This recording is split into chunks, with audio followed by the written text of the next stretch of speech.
The Strange Case of Dr. Jekyll and Mr. Hyde by Robert Louis Stevenson. Narrated by Harley Hunt. Chapter 1. Story of the Door. Mr. Utterson, the lawyer, was a man of a rugged countenance that was never lighted by a smile. Cold, scanty, and embarrassed in discourse, backward in sentiment, lean, long, dusty, dreary, and yet somehow lovable. At friendly meetings, and when the wine was to his taste, something eminently human beaconed from his eye. Something indeed which never found its way into his talk, but which spoke not only in these silent symbols of the after-dinner face, but more often and loudly in the acts of his life. He was austere with himself, drank gin when he was alone, to mortify a taste for vintages, and though he enjoyed the theatre, had not crossed the doors of one for 20 years. But he had an approved tolerance for others, sometimes wondering, almost with envy, at the high pressure of spirits involved in their misdeeds, and in any extremity inclined to help rather than to reprove. "I incline to Cain's heresy," he used to say quaintly. "I let my brother go to the devil in his own way." In this character, it was frequently his fortune to be the last reputable acquaintance and the last good influence in the lives of downgoing men. And to such as these, so long as they came about his chambers, he never marked a shade of change in his demeanour. No doubt the feat was easy to Mr. Utterson, for he was undemonstrative at the best, and even his friendship seemed to be founded in a similar catholicity of good nature. It is the mark of a modest man to accept his friendly circle ready-made from the hands of opportunity, and that was the lawyer's way. His friends were those of his own blood or those whom he had known the longest. His affections, like ivy, were the growth of time. They implied no aptness in the object. Hence, no doubt, the bond that united him to Mr. Richard Enfield, his distant kinsman, the well-known man about town. It was a nut to crack for many, what these two could see in each other, or what subject they could find in common. It was reported by those who encountered them in their Sunday walks, that they said nothing, looked singularly dull, and would hail with obvious relief the appearance of a friend. For all that, the two men put the greatest store by these excursions, counted them the chief jewel of each week, and not only set aside occasions of pleasure, but even resisted the calls of business, that they might enjoy them uninterrupted. It chanced on one of these rambles that their way led them down a by-street in a busy quarter of London. The street was small and what is called quiet, but it drove a thriving trade on the weekdays.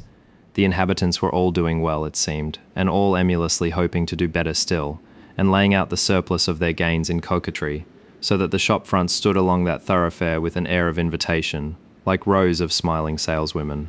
Even on Sunday, when it veiled its more florid charms and lay comparatively empty of passage, the street shone out in contrast to its dingy neighbourhood, like a fire in a forest, and with its freshly painted shutters, well-polished brasses, and general cleanliness and gaiety of note, instantly caught and pleased the eye of the passenger. 2 doors from one corner on the left hand going east, the line was broken by the entry of a court, and just at that point a certain sinister block of building thrust forward its gable on the street. It was 2 stories high, showed no window, nothing but a door on the lower story and a blind forehead of discoloured wall on the upper, and bore in every feature the marks of prolonged and sordid negligence. The door, which was equipped with neither bell nor knocker, was blistered and disdained. Tramps slouched into the recess and struck matches on the panels. Children kept shop upon the steps. The schoolboy had tried his knife on the mouldings, and for close on a generation, no one had appeared to drive away these random visitors or to repair their ravages. Mr. Enfield and the lawyer were on the other side of the by-street, but when they came abreast of the entry, the former lifted up his cane and pointed. "Did you ever remark that door?" he asked, and when his companion had replied in the affirmative. "It is connected in my mind," added he, "with a very odd story." "Indeed," said Mr. Utterson, with a slight change of voice. "And what was that?" "Well, it was this way," returned Mr. Enfield. "I was coming home from some place at the end of the world, about 3 o'clock of a black winter morning, and my way lay through a part of town where there was literally nothing to be seen but lamps. Street after street, and all the folks asleep. Street after street, all lighted up as if for a procession, and all as empty as a church, till at last I got into that state of mind when a man listens and listens, and begins to long for the sight of a policeman. All at once I saw 2 figures, one a little man who was stumping along eastward at a good walk, and the other a girl of maybe 8 or 10, who was running as hard as she was able down a cross street. Well, sir, the 2 ran into one another naturally enough at the corner, and then came the horrible part of the thing, for the man trampled calmly over the child's body, and left her screaming on the ground. It sounds nothing to hear, but it was hellish to see. It wasn't like a man, it was like some damned juggernaut. I gave a view halloa, took to my heels, collared my gentleman, and brought him back to where there was already quite a group about the screaming child. He was perfectly cool and made no resistance, but gave me one look, so ugly that it brought out the sweat on me like running. The people who had turned out were the girl's own family, and pretty soon the doctor for whom she had been sent put in his appearance. Well, the child was not much the worse, more frightened according to the sore bones, and there you might have supposed would be an end to it. But there was one curious circumstance. I had taken a loathing to my gentleman at first sight. So had the child's family, which was only natural. But the doctor's case was what struck me. He was the usual cut and dry apothecary, of no particular age and colour, with a strong Edinburgh accent, and about as emotional as a bagpipe. Well, sir, he was like the rest of us. Every time he looked at my prisoner, I saw that Sawbones turn sick and white with the desire to kill him. I knew what was in his mind, just as he knew what was in mine. And killing being out of the question, we did the next best. We told the man we could, and would make such a scandal out of this, as should make his name stink from one end of London to the other. If he had any friends or any credit, we undertook that he should lose them. And all the time, as we were pitching it in red hot, we were keeping the women off him as best we could, for they were as wild as harpies. I never saw a circle of such hateful faces, and there was the man in the middle, with a kind of black sneering coolness, frightened too, I could see that, but carrying it off, sir, really like Satan. If you choose to make capital out of this accident, said he, I am naturally helpless. No gentleman but wishes to avoid a scene, says he. Name your figure. Well, we screwed him up to £100 for the child's family. He would have clearly liked to stick out, but there was something about the lot of us that meant mischief, and at last he struck. The next thing was to get the money, and where do you think he carried us but to that place with the door? Whipped out a key, went in, and presently came back with the matter of £10 in gold, and a cheque for the balance on Coutts's, drawn payable to bearer and signed with a name that I can't mention. Though it's one of the points of my story, but it was a name at least very well known and often printed. The figure was stiff, but the signature was good for more than that, if it was only genuine. I took the liberty of pointing out to my gentleman that the whole business looked apocryphal, and that a man does not, in real life, walk into a cellar door at 4 a.m.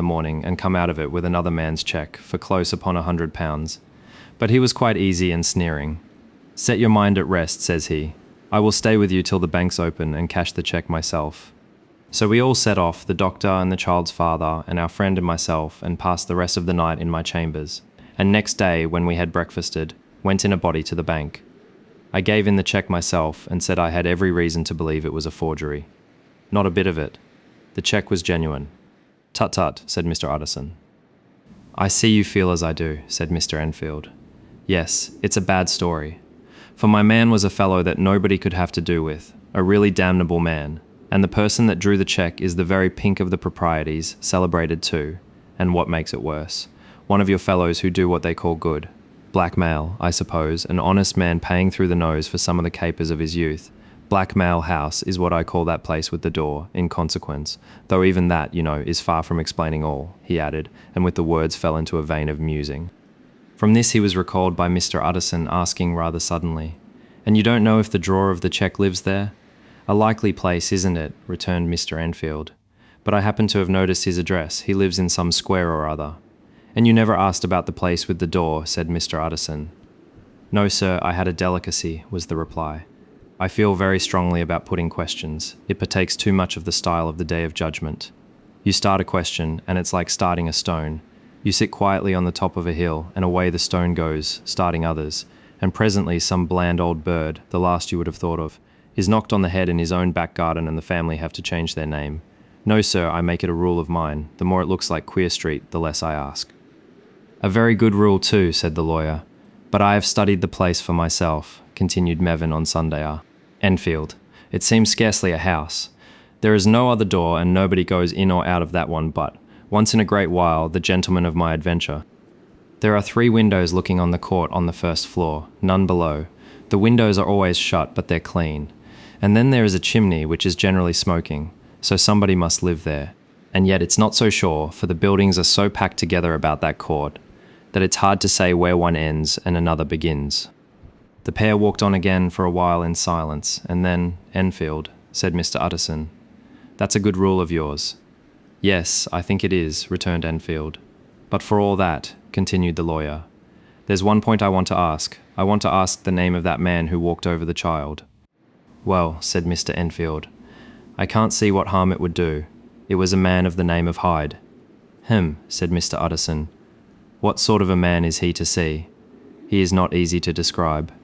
There is something wrong with his appearance, something displeasing, something downright detestable.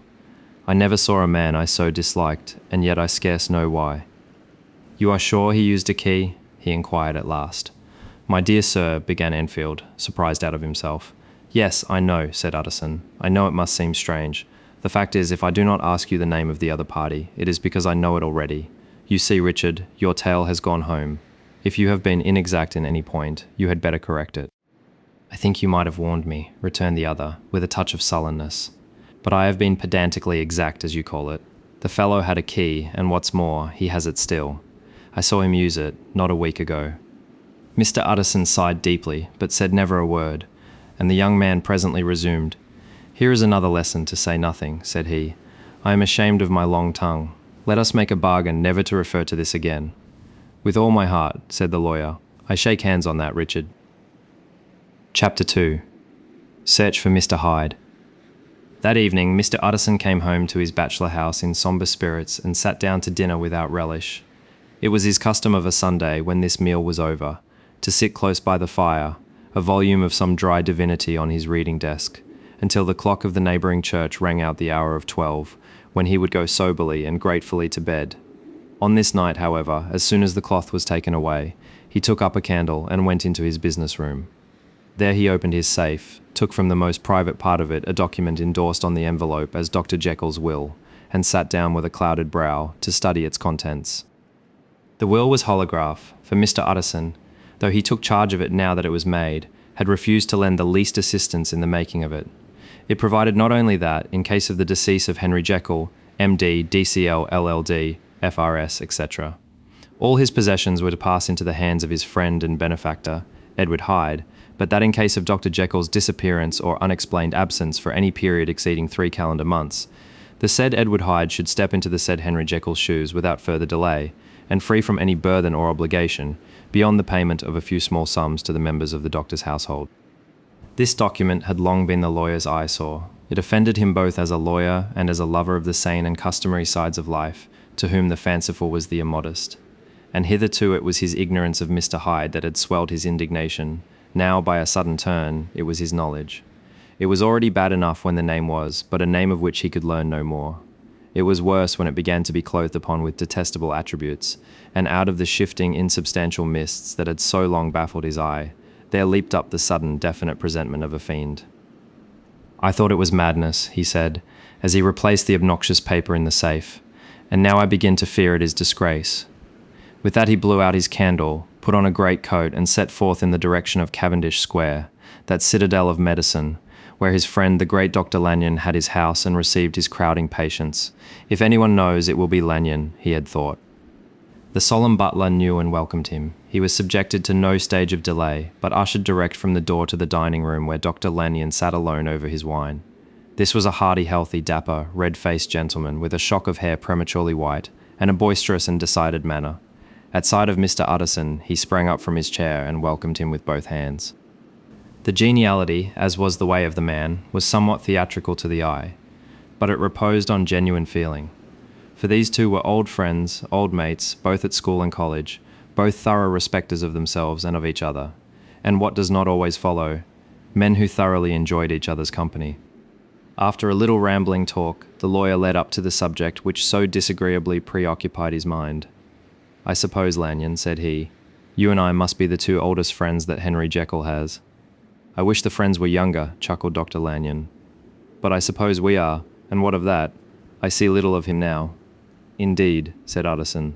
I thought you had a bond of common interest. We had, was the reply. But it is more than 10 years since Henry Jekyll became too fanciful for me. He began to go wrong in mind, and though of course I continue to take an interest in him for old sake's sake, as they say, I see and I have seen devilish little of the man.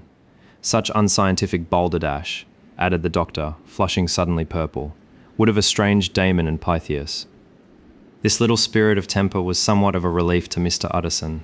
They have only differed on some point of science, he thought, and being a man of no scientific passions, except in the matter of conveyancing, he even added, it is nothing worse than that. He gave his friend a few seconds to recover his composure, and then approached the question he had come to put. "Did you ever come across a protege of his one Hyde?" he asked. "Hyde," repeated Lanyon. "No, never heard of him since my time." That was the amount of information that the lawyer carried back with him to the great dark bed on which he tossed to and fro until the small hours of the morning began to grow large. It was a night of little ease to his toiling mind, toiling in mere darkness and besieged by questions. 6 o'clock struck on the bells of the church that was so conveniently near to Mr. Utterson's dwelling, and still he was digging at the problem. Hitherto it had touched him on the intellectual side alone, but now his imagination also was engaged, or rather enslaved, and as he lay and tossed in the gross darkness of the night and the curtained room, Mr. Enfield's tale went by before his mind in a scroll of lighted pictures. He would be aware of the great field of lamps of a nocturnal city, then of the figure of a man walking swiftly, then of a child running from the doctor's, and then these met, and that human juggernaut trod the child down and passed on regardless of her screams. Or else he would see a room in a rich house where his friend lay asleep, dreaming and smiling at his dreams, and then the door of that room would be opened, the curtains of the bed plucked apart, the sleeper recalled, and lo, there would stand by his side a figure to whom power was given, and even at that dead hour he must rise and do its bidding. The figure in these two phases haunted the lawyer all night, and if at any time he dozed over, it was but to see it glide more stealthily through sleeping houses, or move the more swiftly, and still the more swiftly even to dizziness, through wider labyrinths of lamplighted city, and at every street corner crush a child and leave her screaming. And still the figure had no face by which he might know it.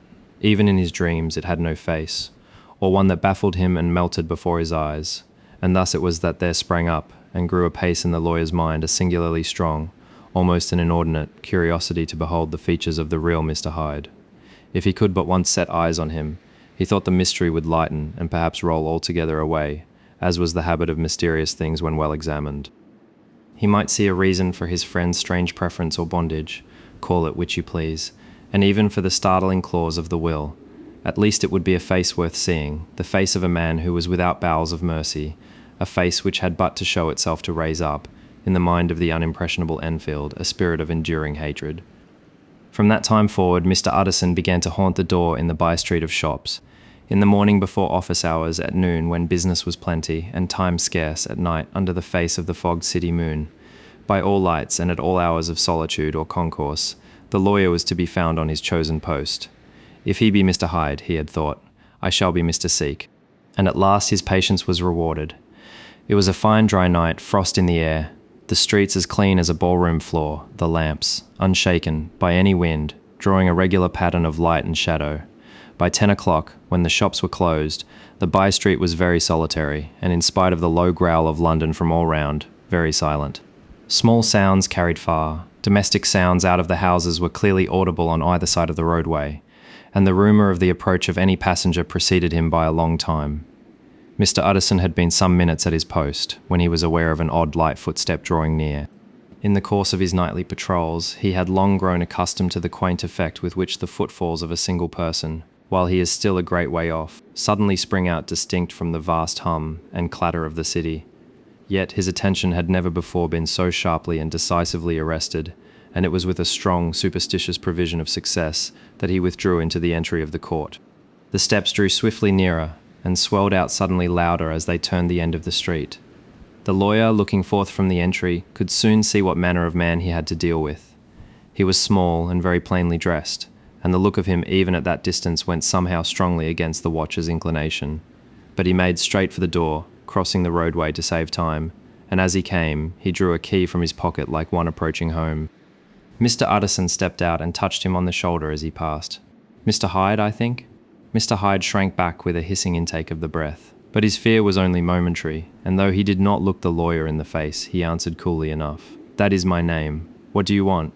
"I see you are going in," returned the lawyer. "I am an old friend of Dr. Jekyll's, Mr. Utterson of Gaunt Street. You must have heard my name, and meeting you so conveniently, I thought you might admit me." "You will not find Dr. Jekyll. He is from home," replied Mr. Hyde, blowing in the key, and then suddenly, but still without looking up, "How did you know me?" he asked.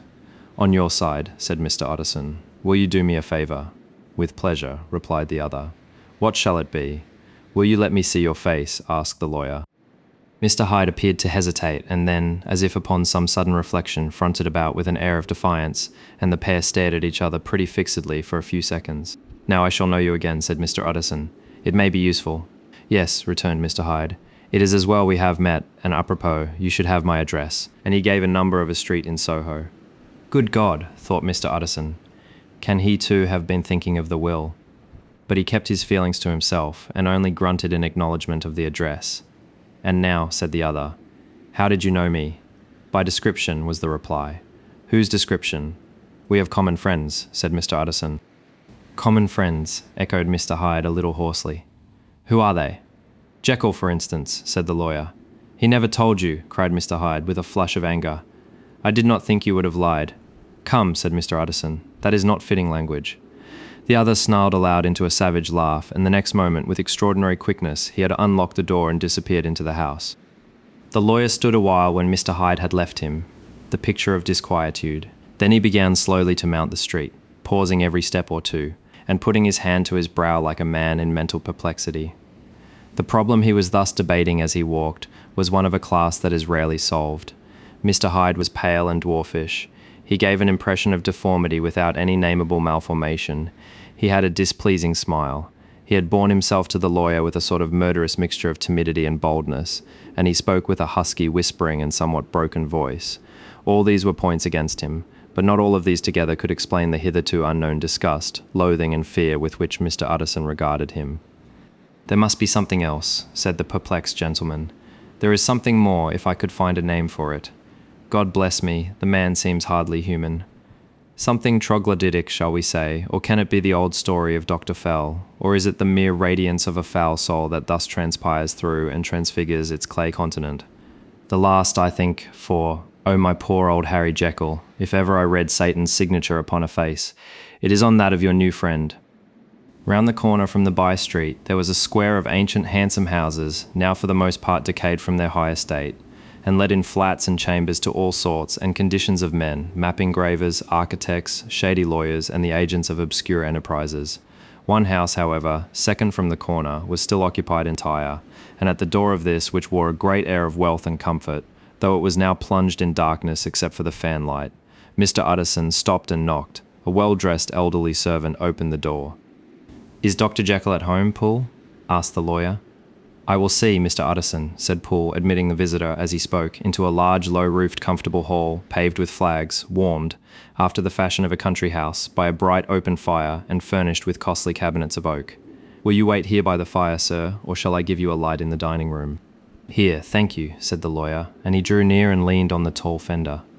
This hall, in which he was now left alone, was a pet fancy of his friend the doctor's, and Utterson himself was wont to speak of it as the pleasantest room in London.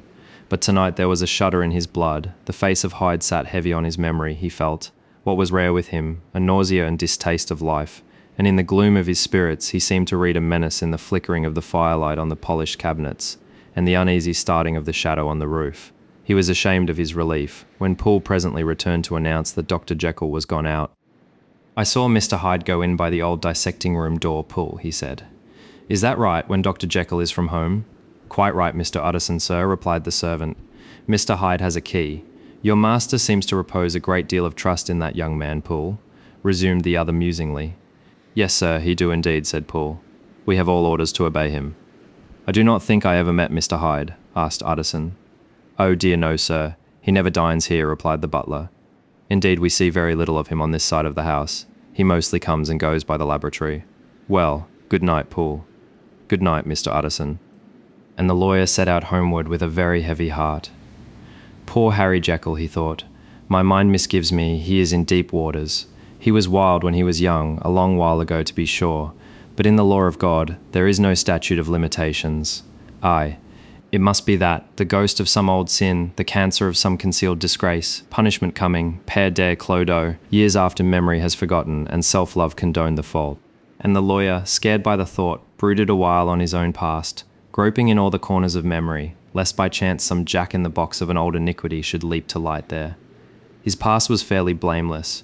Few men could read the rolls of their life with less apprehension, yet he was humbled to the dust by the many ill things he had done, and raised up again into a sober and fearful gratitude by the many that he had come so near to doing, yet avoided. And then by a return on his former subject, he conceived a spark of hope.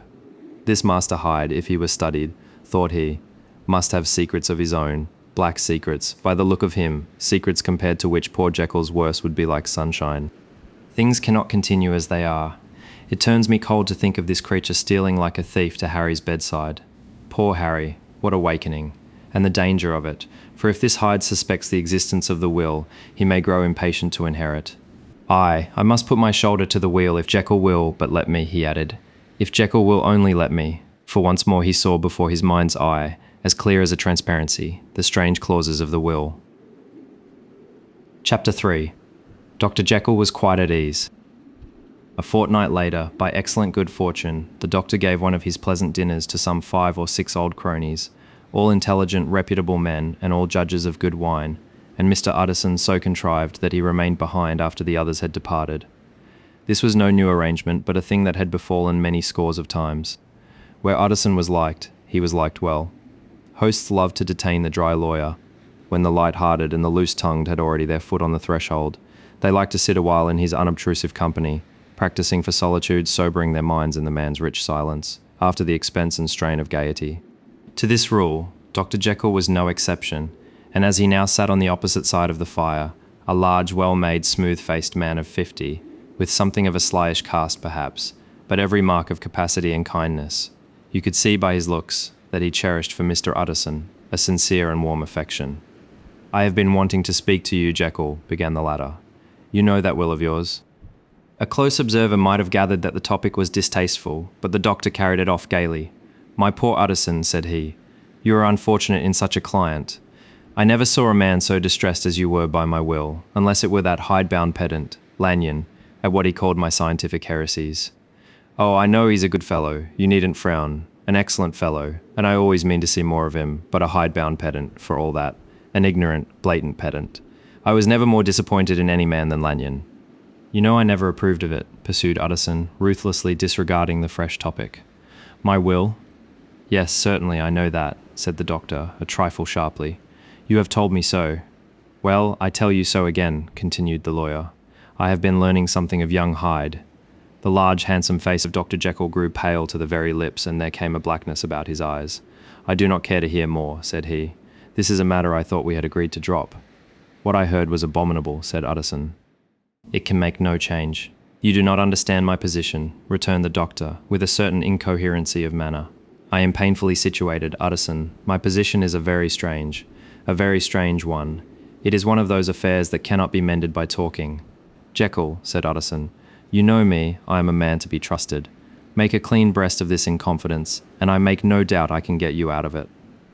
"My good Utterson," said the doctor, "this is very good of you, this is downright good of you, and I cannot find words to thank you in.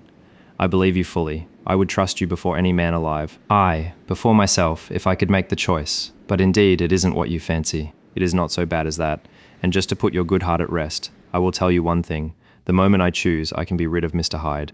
I give you my hand upon that, and I thank you again and again. And I will just add one little word, Utterson, that I'm sure you'll take in good part. This is a private matter, and I beg of you to let it sleep." Utterson reflected a little, looking in the fire. "I have no doubt you are perfectly right," he said at last, getting to his feet. "Well, but since we have touched upon this business, and for the last time I hope," continued the doctor, "there is one point I should like you to understand. I have really a very great interest in poor Hyde. I know you have seen him, he told me so, and I fear he was rude, but I do sincerely take a very great interest in that young man. And if I am taken away, Utterson, I wish you to promise me that you will bear with him and get his rights for him. I think you would if you knew all, and it would be a weight off my mind if you would promise." "I can't pretend that I shall ever like him," said the lawyer. "I don't ask that," pleaded Jekyll, laying his hand upon the other's arm. "I only ask for justice. I only ask you to help him for my sake when I am no longer here." Utterson heaved an irrepressible sigh. "Well," said he, "I promise." Chapter 4. The Carew Murder Case. Nearly a year later, in the month of October 18, London was startled by a crime of singular ferocity and rendered all the more notable by the high position of the victim. The details were few and startling. A maidservant living alone in a house not far from the river had gone upstairs to bed about 11. Although a fog rolled over the city in the small hours, the early part of the night was cloudless, and the lane, which the maid's window overlooked, was brilliantly lit by the full moon. It seemed she was romantically given, for she sat down upon her box, which stood immediately under the window, and fell into a dream of musing. Never, she used to say with streaming tears when she narrated that experience, never had she felt more at peace with all men or thought more kindly of the world.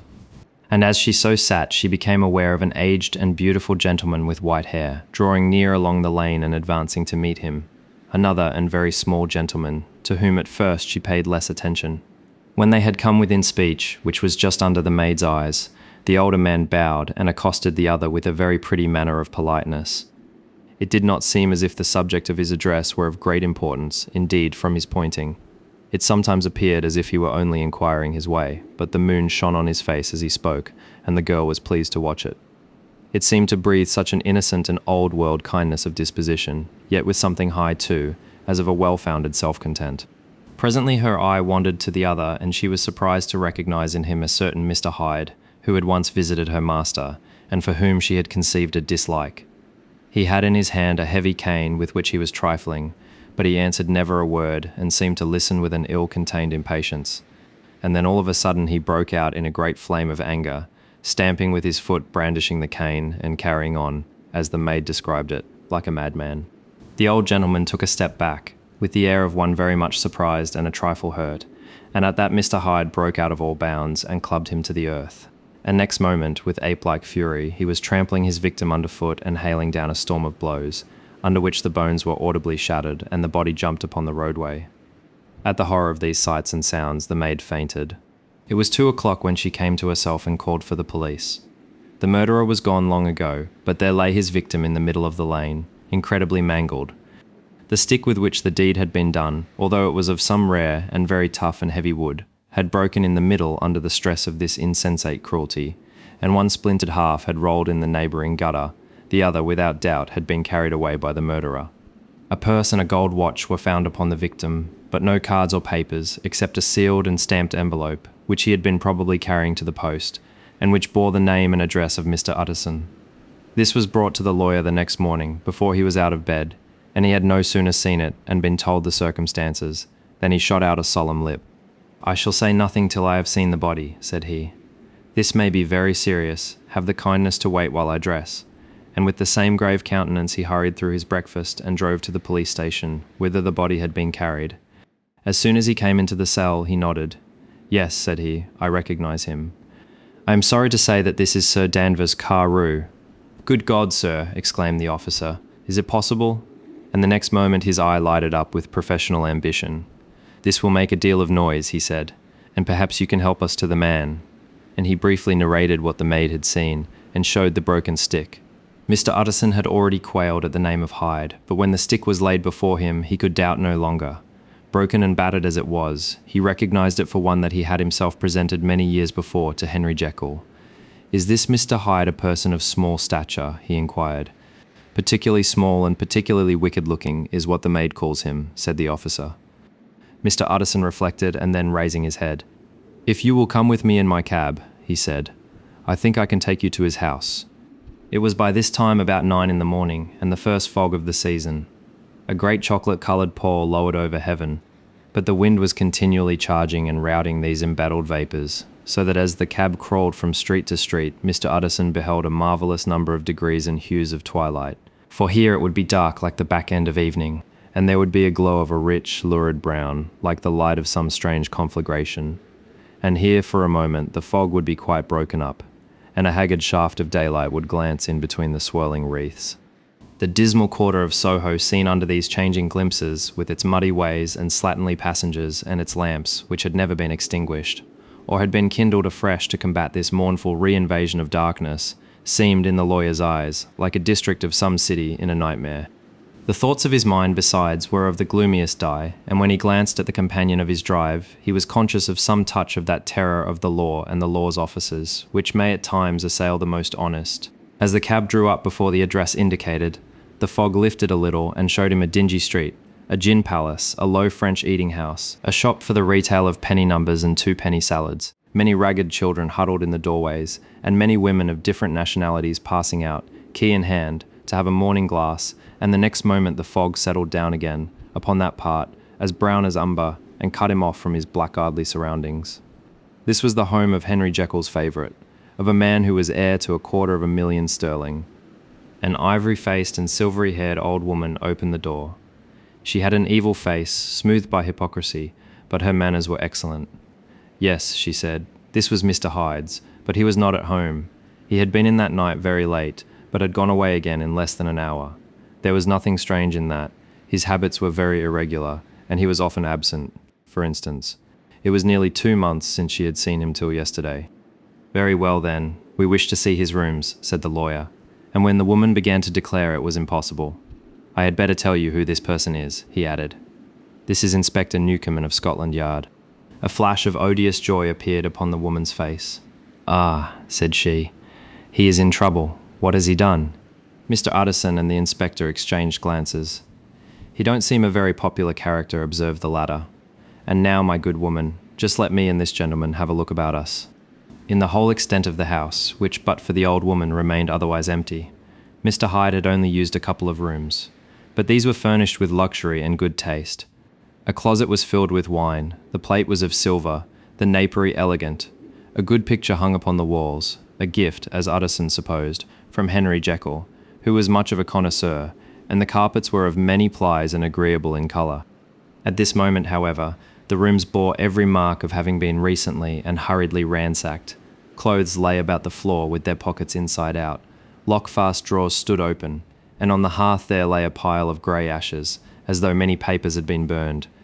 From these embers the inspector disinterred the butt end of a green cheque-book, which had resisted the action of the fire. The other half of the stick was found behind the door, and as this clinched his suspicions, the officer declared himself delighted. A visit to the bank, where several £1,000s were found to be lying to the murderer's credit, completed his gratification. You may depend upon it, sir, he told Mr. Utterson. I have him in my hand. He must have lost his head, or he never would have left the stick, or above all, burned the cheque-book. Why, money's life to the man. We have nothing to do but wait for him at the bank and get out the handbills. This last, however, was not so easy of accomplishment, for Mr. Hyde had numbered few familiars. Even the master of the servant maid had only seen him twice. His family could nowhere be traced. He had never been photographed, and the few who could describe him differed widely, as common observers will.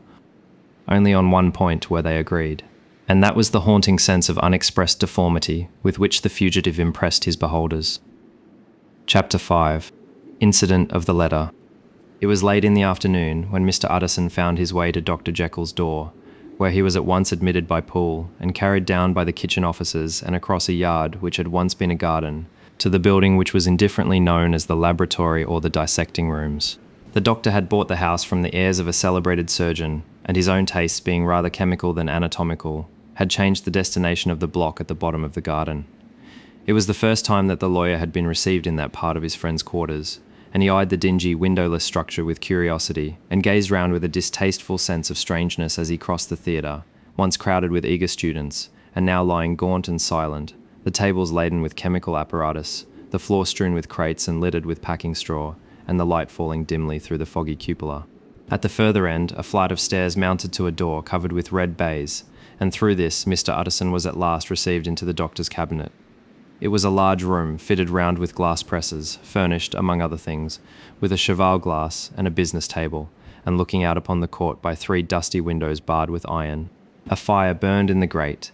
A lamp was set lighted on the chimney shelf, for even in the houses the fog began to lie thickly, and there, close up to the warmth, sat Dr. Jekyll, looking deadly sick.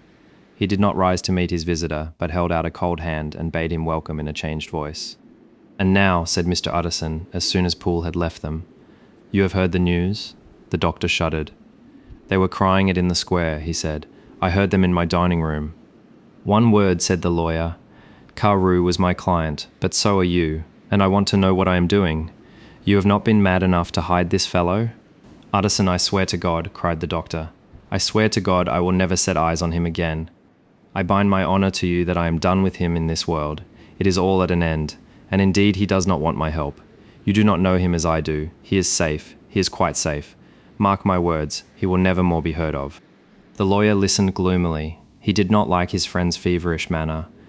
"You seem pretty sure of him," said he, "and for your sake I hope you may be right. if it came to a trial, your name might appear." "I am quite sure of him," replied Jekyll. "I have grounds for certainty that I cannot share with anyone. But there is one thing on which you may advise me. I have received a letter, and I am at a loss whether I should show it to the police. I should like to leave it in your hands, Utterson. You would judge wisely, I am sure.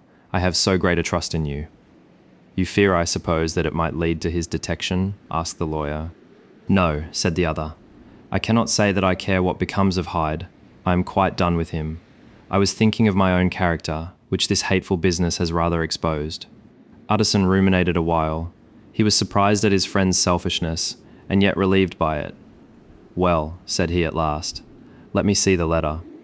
The letter was written in an odd upright hand and signed Edward Hyde, and it signified briefly enough that the writer's benefactor, Dr. Jekyll, whom he had long so unworthily repaid for 1,000 generosities, need labour under no alarm for his safety, as he had means of escape, on which he placed a sure dependence. The lawyer liked this letter well enough. It put a better colour on the intimacy than he had looked for, and he blamed himself for some of his past suspicions. "Have you the envelope?" he asked. "I burned it," replied Jekyll, "before I thought what I was about, but it bore no postmark. The note was handed in." "Shall I keep this and sleep upon it?" asked Utterson. "I wish you to judge for me entirely," was the reply. "I have lost confidence in myself." "Well, I shall consider," returned the lawyer. "And now one word more. It was Hyde who dictated the terms in your will about that disappearance." The doctor seemed seized with a qualm of faintness. He shut his mouth tight and nodded. "I knew it," said Utterson. "He meant to murder you. You have had a fine escape." "I have had what is far more to the purpose," returned the doctor solemnly. "I have had a lesson. Oh God, Utterson, what a lesson I have had." And he covered his face for a moment with his hands. On his way out, the lawyer stopped and had a word or two with Poole. "By the by," said he, "there was a letter handed in today. What was the messenger like?" But Poole was positive. Nothing had come except by post, and only circulars by that, he added. This news sent off the visitor with his fears renewed. Plainly the letter had come by the laboratory door. Possibly indeed it had been written in the cabinet, and if that were so, it must be differently judged and handled with the more caution. The newsboys, as he went, were crying themselves hoarse along the footways. Special edition. Shocking murder of an MP. That was the funeral oration of one friend and client, and he could not help a certain apprehension, lest the good name of another should be sucked down in the eddy of the scandal. It was at least a ticklish decision that he had to make, and self-reliant as he was by habit, he began to cherish a longing for advice. It was not to be had directly, but perhaps he thought it might be fished for. Presently after, he sat on one side of his own hearth, with Mr. Guest, his head clerk, upon the other, and midway between, at a nicely calculated distance from the fire, a bottle of a particular old wine that had long dwelt unsunned in the foundations of his house. The fog still slept on the wing above the drowned city, where the lamps glimmered like carbuncles, and through the muffle and smother of these fallen clouds, the procession of the town's life was still rolling in through the great arteries with a sound as of a mighty wind. But the room was gay with firelight. In the bottle, the acids were long ago resolved. The imperial dye had softened with time. As the colour grows richer in stained windows, and the glow of hot autumn afternoons on hillside vineyards was ready to be set free and to disperse the fogs of London. Insensibly the lawyer melted. There was no man from whom he kept fewer secrets than Mr. Guest, and he was not always sure that he kept as many as he meant. Guest had often been on business to the doctors. He knew Poole. He could scarce have failed to hear of Mr. Hyde's familiarity about the house. He might draw conclusions, was it not as well, then, that he should see a letter which put that mystery to rights. And above all, since Guest, being a great student and critic of handwriting, would consider the step natural and obliging. The clerk, besides, was a man of counsel. He would scarce read so strange a document without dropping a remark, and by that remark Mr. Utterson might shape his future course. "This is a sad business about Sir Danvers," he said. "Yes, sir, indeed. It has elicited a great deal of public feeling," returned Guest. "The man, of course, was mad." "I should like to hear your views on that," replied Utterson. "I have a document here in his handwriting. It is between ourselves, for I scarce know what to do about it. It is an ugly business at the best. But there it is, quite in your way a murderer's autograph." Guest's eyes brightened, and he sat down at once and studied it with passion. "No, sir," he said, "not mad, but it is an odd hand, and by all accounts a very odd writer," added the lawyer. Just then the servant entered with a note. "Is that from Dr. Jekyll, sir?" inquired the clerk. "I thought I knew the writing. Anything private, Mr. Utterson?" "Only an invitation to dinner. Why?" Do you want to see it? One moment, I thank you, sir. And the clerk laid the 2 sheets of paper alongside, and sedulously compared their contents. Thank you, sir, he said at last, returning both. It's a very interesting autograph. There was a pause, during which Mr. Utterson struggled with himself. Why did you compare them, guest? He inquired suddenly. Well, sir, returned the clerk, there's a rather singular resemblance. The 2 hands are in many points identical, only differently sloped. Rather quaint, said Utterson. It is, as you say, rather quaint, returned Guest. I wouldn't speak of this note, you know, said the master. No, sir, said the clerk, I understand. But no sooner was Mr. Utterson alone that night than he locked the note into his safe, where it reposed from that time forward. What? He thought. Henry Jekyll forged for a murderer, and his blood ran cold in his veins. Chapter 6. Remarkable Incident of Dr. Lanyon. Time ran on. Thousands of pounds were offered in reward, for the death of Sir Danvers was resented as a public injury, but Mr. Hyde had disappeared out of the ken of the police, as though he had never existed. Much of his past was unearthed indeed, and all disreputable tales came out of the man's cruelty, at once so callous and violent, of his vile life, of his strange associates, of the hatred that seemed to have surrounded his career, but of his present whereabouts not a whisper. From the time he had left the house in Soho on the morning of the murder, he was simply blotted out, and gradually, as time drew on, Mr. Utterson began to recover from the hotness of his alarm, and to grow more at quiet with himself. The death of Sir Danvers was, to his way of thinking, more than paid for by the disappearance of Mr. Hyde. Now that that evil influence had been withdrawn, a new life began for Dr. Jekyll. He came out of his seclusion, renewed relations with his friends, became once more their familiar guest and entertainer, and whilst he had always been known for charities, he was now no less distinguished for religion. He was busy, he was much in the open air, he did good. His face seemed to open and brighten, as if with an inward consciousness of service. And for more than 2 months, the doctor was at peace. On the 8th of January, Utterson had dined at the doctor's with a small party. Lanyon had been there, and the face of the host had looked from one to the other, as in the old days when the trio were inseparable friends. On the 12th, and again on the 14th, the door was shut against the lawyer. The doctor was confined to the house, Poole said, and saw no one. On the 15th, he tried again, and was again refused, and having now been used for the last 2 months to see his friend almost daily, he found this return of solitude to weigh upon his spirits. The 5th night he had in guest to dine with him, and the 6th he betook himself to Dr. Lanyon's.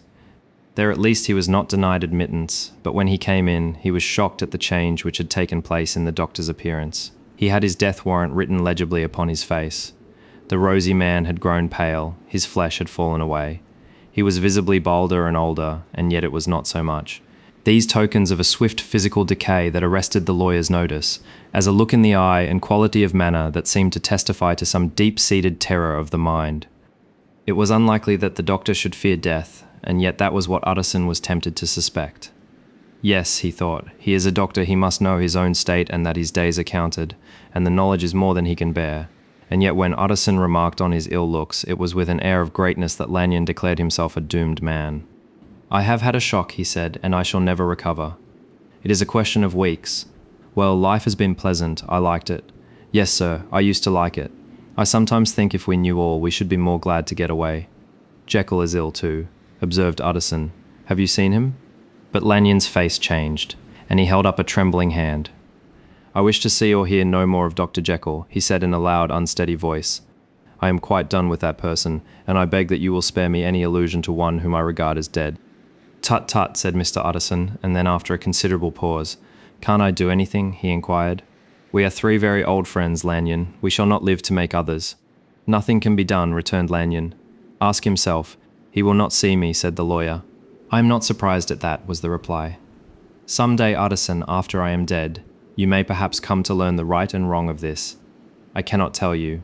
And in the meantime, if you can sit and talk with me of other things, for God's sake, stay and do so. But if you cannot keep clear of this accursed topic, then in God's name go, for I cannot bear it. As soon as he got home, Utterson sat down and wrote to Jekyll, complaining of his exclusion from the house, and asking the cause of this unhappy break with Lanyon, and the next day brought him a long answer, often very pathetically worded, and sometimes darkly mysterious in drift. The quarrel with Lanyon was incurable. I do not blame our old friend, Jekyll wrote, but I share his view that we must never meet. I mean, from henceforth to lead a life of extreme seclusion. You must not be surprised, nor must you doubt my friendship if my door is often shut even to you. You must suffer me to go my own dark way. I have brought on myself a punishment and a danger that I cannot name. If I am the chief of sinners, I am the chief of sufferers also. I could not think that this earth contained a place for sufferings and terrors so unmanning, and you can do but one thing, Utterson, to lighten this destiny, and that is to respect my silence." Utterson was amazed. The dark influence of Hyde had been withdrawn. The doctor had returned to his old tasks and amities a week ago. The prospect had smiled with every promise of a cheerful and an honoured age, and now in a moment friendship and peace of mind, and the whole tenor of his life were wrecked. So great and unprepared a change pointed to madness, but in view of Lanyon's manner and words, there must lie for it some deeper ground. A week afterwards, Dr. Lanyon took to his bed, and in something less than a fortnight he was dead. The night after the funeral, at which he had been sadly affected, Utterson locked the door of his business room and, sitting there by the light of a melancholy candle, drew out and set before him an envelope addressed by the hand and sealed with the seal of his dead friend. Private, for the hands of G.J. Utterson alone, and in case of his predeceased to be destroyed unread, so it was emphatically superscribed, and the lawyer dreaded to behold the contents. "I have buried one friend today," he thought. "What if this should cost me another?" And then he condemned the fear as a disloyalty and broke the seal. Within there was another enclosure, likewise sealed and marked upon the cover as not to be opened till the death or disappearance of Doctor Henry Jekyll. Utterson could not trust his eyes. Yes, it was disappearance here again, as in the mad will which he had long ago restored to its author. Here again were the idea of a disappearance and the name of Henry Jekyll bracketed. But in the will, that idea had sprung from the sinister suggestion of the man Hyde. It was set there with a purpose all too plain and horrible. Written by the hand of Lanyon, what should it mean? A great curiosity came on the trustee to disregard the prohibition and dive at once to the bottom of these mysteries. But professional honour and faith to his dead friend were stringent obligations, and the packet slept in the inmost corner of his private safe. It is one thing to mortify curiosity, another to conquer it, and it may be doubted if, from that day forth, Utterson desired the society of his surviving friend with the same eagerness. He thought of him kindly, but his thoughts were disquieted and fearful. He went to call indeed, but he was perhaps relieved to be denied admittance. Perhaps in his heart he preferred to speak with Poole upon the doorstep and surrounded by the air and sounds of the open city, rather than to be admitted into that house of voluntary bondage, and to sit and speak with its inscrutable recluse. Poole had indeed no very pleasant news to communicate. The doctor, it appeared now, more than ever confined himself to the cabinet over the laboratory, where he would sometimes even sleep. He was out of spirits. He had grown very silent. He did not read. It seemed as if he had something on his mind. Utterson became so used to the unvarying character of these reports that he fell off little by little in the frequency of his visits. Chapter 7. Incident at the Window. It chanced on Sunday, when Mr. Utterson was on his usual walk with Mr. Enfield, that their way lay once again through the by-street, and that when they came in front of the door, both stopped to gaze on it. "Well," said Enfield, "that story's at an end at least. We shall never see more of Mr. Hyde." "I hope not," said Utterson.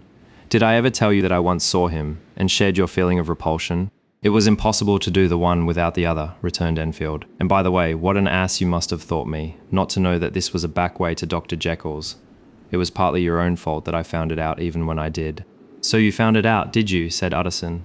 "But if that be so, we may step into the court and take a look at the windows. To tell you the truth, I am uneasy about poor Jekyll, and even outside I feel as if the presence of a friend might do him good." The court was very cool and a little damp and full of premature twilight, although the sky, high up overhead, was still bright with sunset. The middle one of the three windows was halfway open, and sitting close beside it, taking the air with an infinite sadness of mind, like some disconsolate prisoner, Utterson saw Dr. Jekyll. "What? Jekyll?" he cried. "I trust you are better." "I am very low, Utterson," replied the doctor drearily, "very low. It will not last long, thank God. You stay too much indoors," said the lawyer. "You should be out whipping up the circulation like Mr. Enfield and me. This is my cousin, Mr. Enfield, Dr. Jekyll. Come now, get your hat and take a quick turn with us." "You are very good," sighed the other. "I should like to very much, but no, it is quite impossible, I dare not. But indeed, Utterson, I am very glad to see you. This is really a great pleasure. I would ask you and Mr. Enfield up, but the place is really not fit."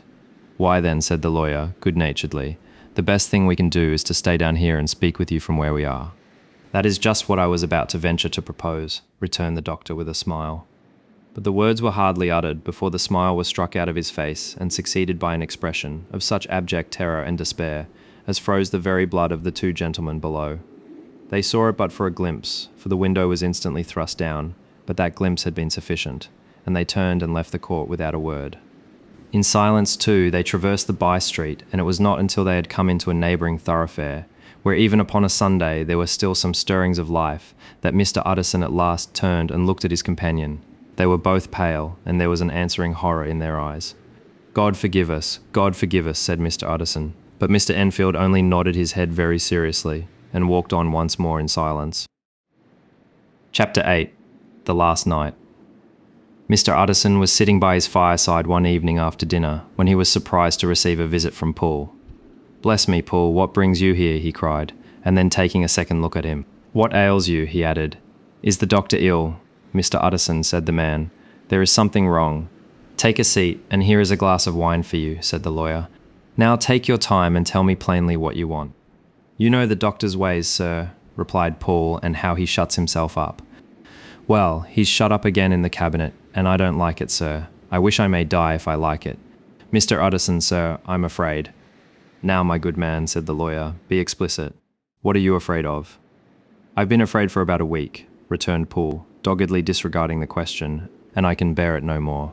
The man's appearance amply bore out his words. His manner was altered for the worse, and except for the moment when he had first announced his terror, he had not once looked the lawyer in the face. Even now he sat with the glass of wine untasted on his knee, and his eyes directed to a corner of the floor. "I can bear it no more," he repeated. "Come," said the lawyer. "I see you have some good reason, Poole. I see there is something seriously amiss. Try to tell me what it is." "I think there's been foul play," said Poole hoarsely. "Foul play," cried the lawyer, a good deal frightened, and rather inclined to be irritated in consequence. "What foul play? What does the man mean?" "I daren't say, sir," was the answer. "But will you come along with me and see for yourself?" Mr. Utterson's only answer was to rise and get his hat and great coat, but he observed with wonder the greatness of the relief that appeared upon the butler's face, and perhaps with no less, that the wine was still untasted when he set it down to follow. It was a wild, cold, seasonable night of March, with a pale moon, lying on her back as though the wind had tilted her, and a flying rack of the most diaphanous and lawny texture. The wind made talking difficult and flecked the blood into the face. It seemed to have swept the streets unusually bare of passengers. Besides, for Mr. Utterson thought he had never seen that part of London so deserted. He could have wished it otherwise. Never in his life had he been conscious of so sharp a wish to see and touch his fellow creatures, for struggle as he might. There was borne in upon his mind a crushing anticipation of calamity. The square, when they got there, was all full of wind and dust, and the thin trees in the garden were lashing themselves along the railing. Poole, who had kept all the way a pace or two ahead, now pulled up in the middle of the pavement, and in spite of the biting weather, took off his hat and mopped his brow with a red pocket handkerchief. But for all the hurry of his coming, these were not the dews of exertion that he wiped away, but the moisture of some strangling anguish, for his face was white and his voice, when he spoke, harsh and broken. "Well, sir," he said, "here we are, and God grant there be nothing wrong." "Amen, Poole," said the lawyer.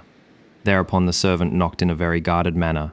The door was opened on the chain, and a voice asked from within, "Is that you, Poole?" "It's all right," said Poole. "Open the door." The hall, when they entered it, was brightly lighted up.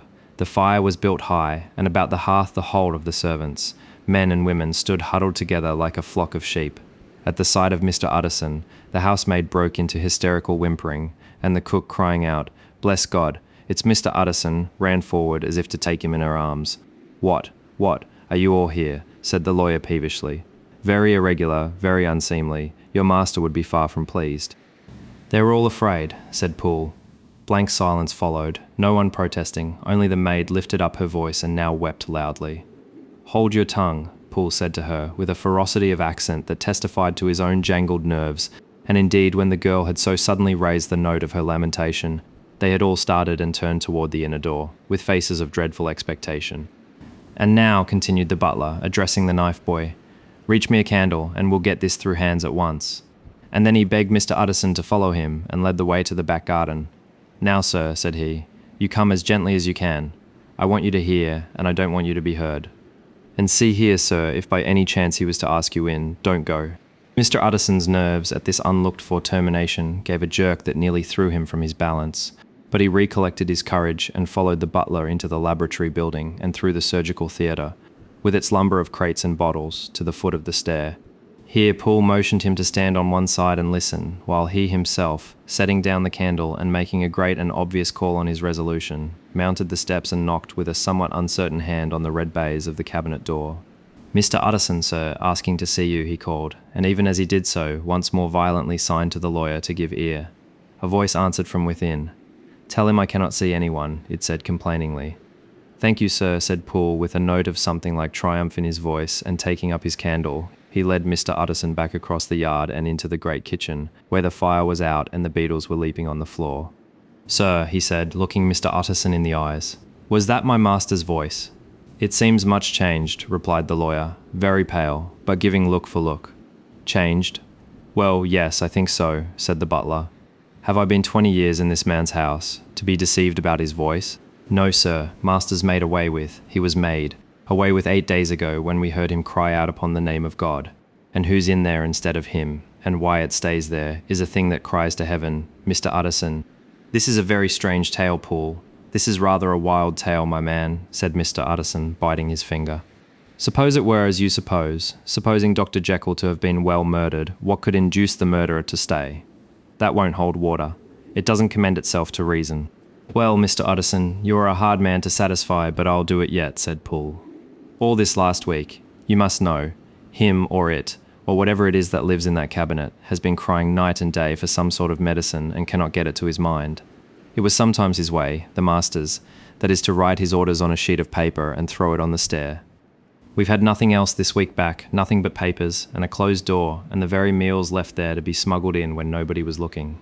Well, sir, every day, aye, and twice and thrice in the same day, there have been orders and complaints, and I have been sent flying to all the wholesale chemists in town. Every time I brought the stuff back, there would be another paper telling me to return it because it was not pure, and another order to a different firm. This drug is wanted bitter bad, sir, whatever for." "Have you any of these papers?" asked Mr. Utterson. Poole felt in his pocket and handed out a crumpled note, which the lawyer, bending nearer to the candle, carefully examined. Its contents ran thus: "Dr. Jekyll presents his compliments to Messrs. Moore. He assures them that their last sample is impure and quite useless for his present purpose. In the year 18, Dr. J purchased a somewhat large quantity from Messrs. M, begs them to search with the most sedulous care, and should any of the same quality be left, to forward it to him at once. Expense is no consideration. The importance of this to Dr. J can hardly be exaggerated." So far the letter had run composedly enough, but here with a sudden splutter of the pen, the writer's emotion had broken loose. "For God's sake," he had added, "find me some of the old." "This is a strange note," said Mr. Utterson, and then sharply, "How do you come to have it open?" "The man at Moore's was main angry, sir, and he threw it back to me like so much dirt," returned Poole. "This is unquestionably the doctor's hand, do you know?" resumed the lawyer. "I thought it looked like it," said the servant rather sulkily, and then with another voice, "But what matters hand of right?" he said. "I've seen him." "Seen him?" repeated Mr. Utterson. "Well?" "That's it," said Poole. "It was this way. I came suddenly into the theatre from the garden. It seems he had slipped out to look for this drug or whatever it is, for the cabinet door was open, and there he was at the far end of the room digging among the crates. He looked up when I came in, gave a kind of cry, and whipped upstairs into the cabinet. It was but for 1 minute that I saw him, but the hair stood upon my head like quills. Sir, if that was my master, why had he a mask upon his face? If it was my master, why did he cry out like a rat and run from me? I have served him long enough. And then, the man paused and passed his hand over his face. "These are all very strange circumstances," said Mr. Utterson, "but I think I begin to see daylight. Your master Poole is plainly seized with one of those maladies that both torture and deform the sufferer, hence, for aught I know, the alteration of his voice, hence the mask and the avoidance of his friends, hence his eagerness to find this drug, by means of which the poor soul retains some hope of ultimate recovery. God grant that he be not deceived. There is my explanation. It is sad enough, Poole, and appalling to consider, but it is plain and natural, hangs well together, and delivers us from all exorbitant alarms. Sir, said the butler, turning to a sort of mottled pallor, that thing was not my master, and there's the truth. My master, here he looked round him and began to whisper, is a tall, fine build of a man, and this was more of a dwarf. Utterson attempted to protest. Oh, sir, cried Poole, do you think I do not know my master after 20 years? Do you think I do not know where his head comes to in the cabinet door, where I saw him every morning of my life? No, sir, that thing in the mask was never Dr. Jekyll. God knows what it was, but it was never Dr. Jekyll, and it is the belief of my heart that there was murder done. Poole, replied the lawyer, if you say that, it will become my duty to make certain. Much as I desire to spare your master's feelings, much as I am puzzled by this note which seems to prove him to be still alive, I shall consider it my duty to break in that door. Ah, Mr. Utterson, that's talking, cried the butler. And now comes the second question, resumed Utterson. Who is going to do it? Why, you and me, was the undaunted reply. That's very well said, returned the lawyer, and whatever comes of it, I shall make it my business to see you are no loser. There is an axe in the theatre, continued Poole, and you might take the kitchen poker for yourself. The lawyer took that rude but weighty instrument into his hand and balanced it. Do you know, Poole, he said, looking up, that you and I are about to place ourselves in a position of some peril? You may say so, sir, indeed, returned the butler. It is well, then, that we should be frank, said the other. We both think more than we have said. Let us make a clean breast. This masked figure that you saw, did you recognize it? Well, sir, it went so quick, and the creature was so doubled up that I could hardly swear to that, was the answer. But if you mean, was it Mr. Hyde? Why, yes, I think it was. You see, it was much of the same bigness, and it had the same quick light way with it, and then who else could have got in by the laboratory door? You have not forgot, sir, that at the time of the murder he had still the key with him. But that's not all. I don't know, Mr. Utterson, if ever you met this Mr. Hyde? Yes, said the lawyer. I once spoke with him. Then you must know as well as the rest of us that there was something queer about that gentleman, something that gave a man a turn. I don't know rightly how to say it, sir, beyond this, that you felt it in your marrow kind of cold and thin. I own I felt something of what you describe, said Mr. Utterson. Quite so, sir, returned Poole.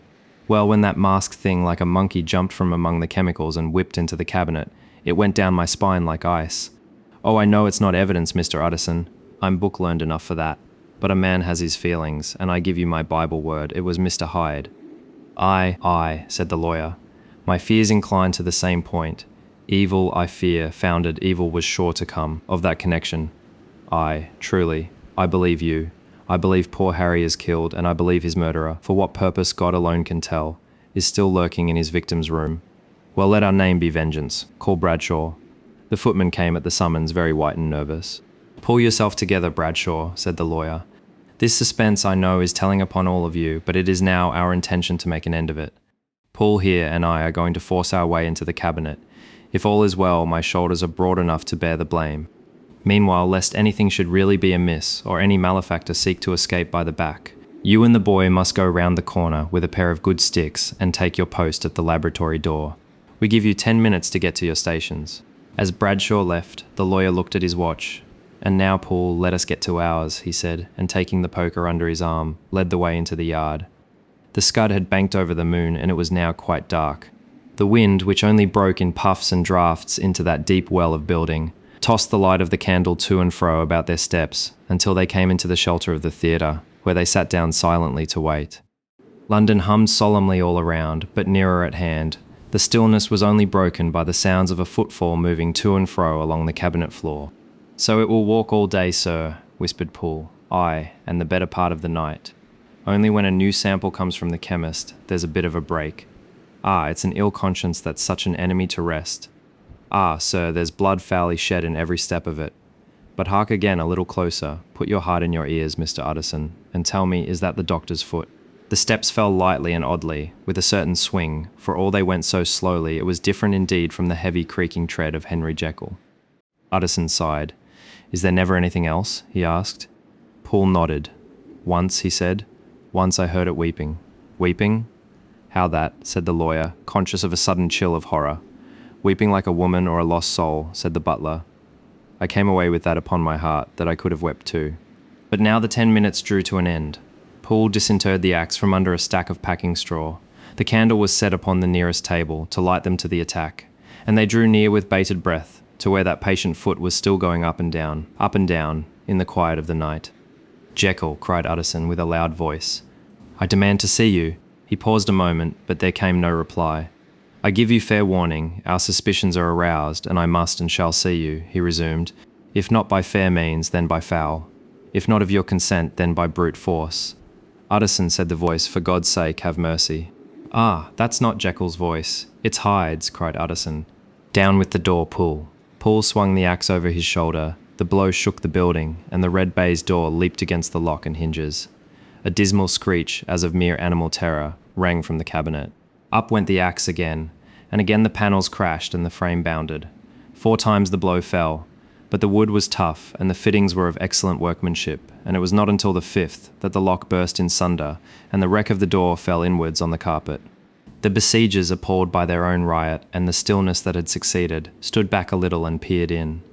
There lay the cabinet before their eyes in the quiet lamplight, a good fire glowing and chattering on the hearth, the kettle singing its thin strain, a drawer or 2 open papers, neatly set forth on the business table, and nearer the fire, the things laid out for tea. The quietest room, you would have said, and but for the glazed presses full of chemicals, the most commonplace that night in London. Right in the midst there lay the body of a man sorely contorted and still twitching. They drew near on tiptoe, turned it on its back, and beheld the face of Edward Hyde. He was dressed in clothes far too large for him, clothes of the doctor's bigness. The cords of his face still moved with a semblance of life, but life was quite gone, and by the crushed file in the hand, and the strong smell of kernels that hung upon the air, Utterson knew that he was looking on the body of a self-destroyer. "We have come too late," he said sternly, "whether to save or punish. Hyde is gone to his account, and it only remains for us to find the body of your master."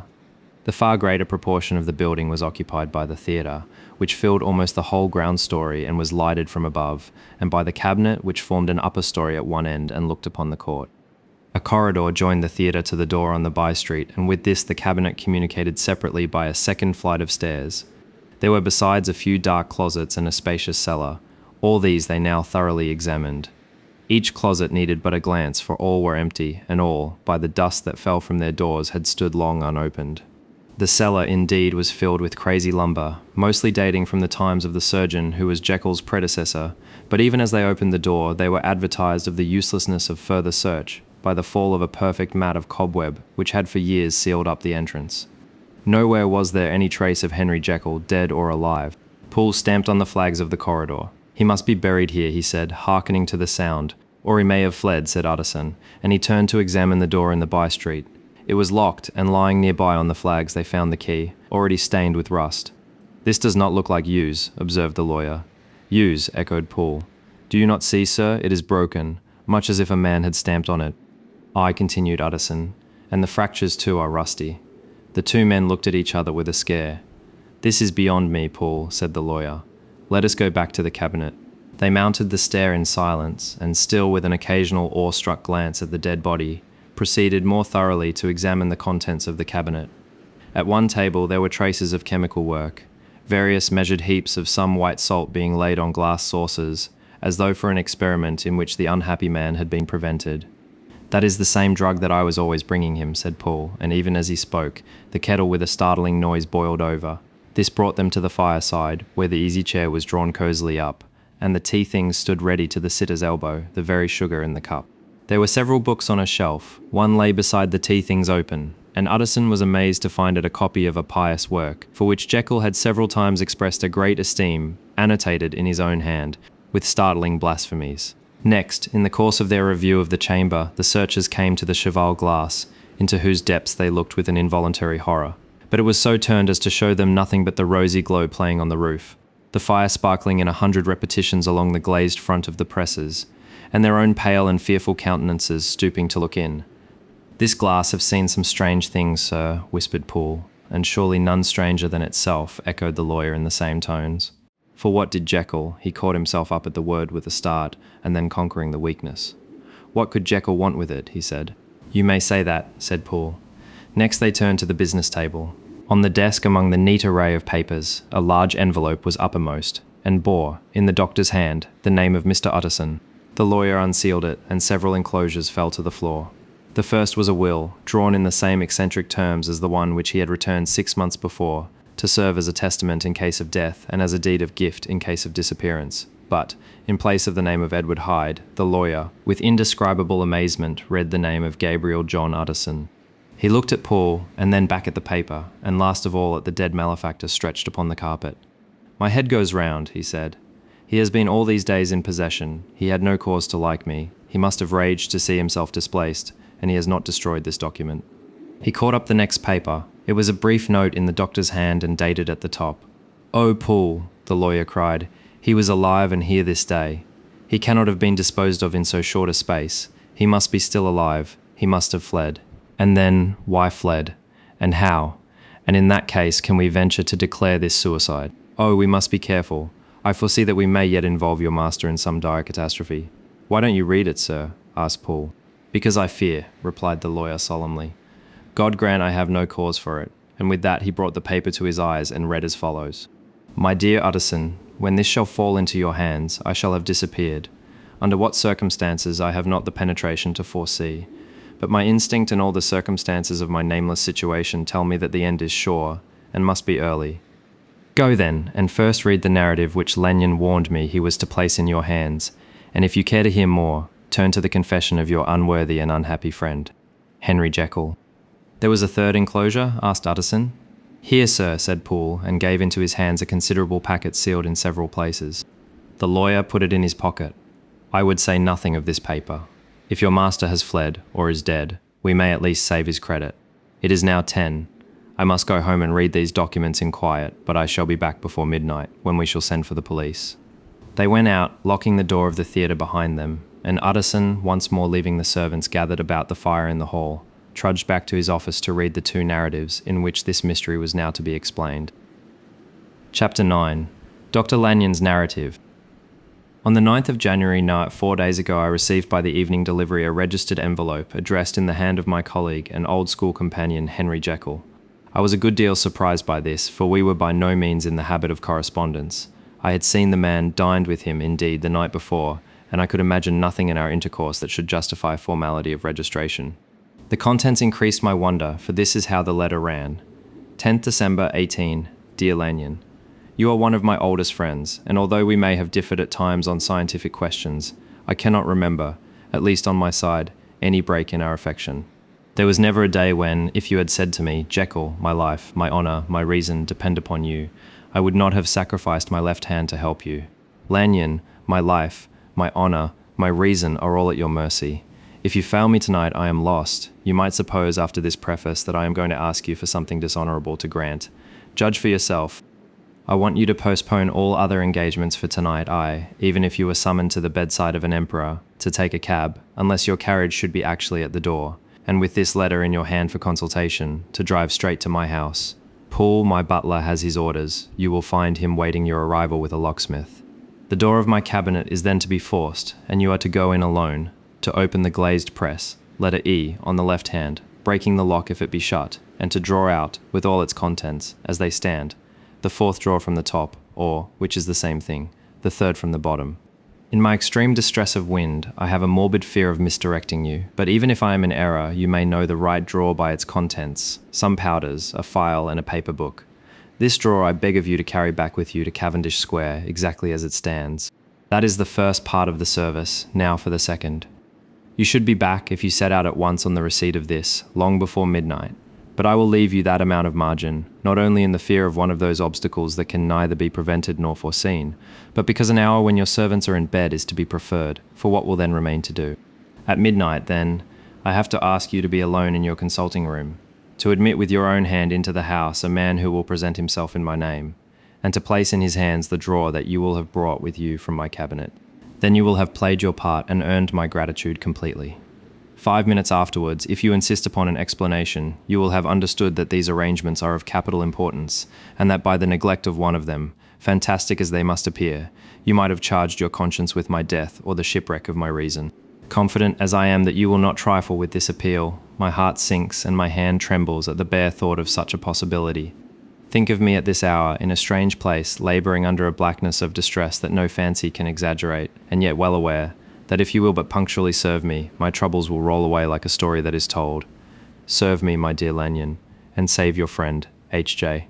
P.S. I had already sealed this up when a fresh terror struck upon my soul. It is possible that the post office may fail me, and this letter not come into your hands until tomorrow morning. In that case, dear Lanyon, do my errand when it shall be most convenient for you in the course of the day, and once more expect my messenger at midnight. It may then already be too late, and if that night passes without event, you will know that you have seen the last of Henry Jekyll.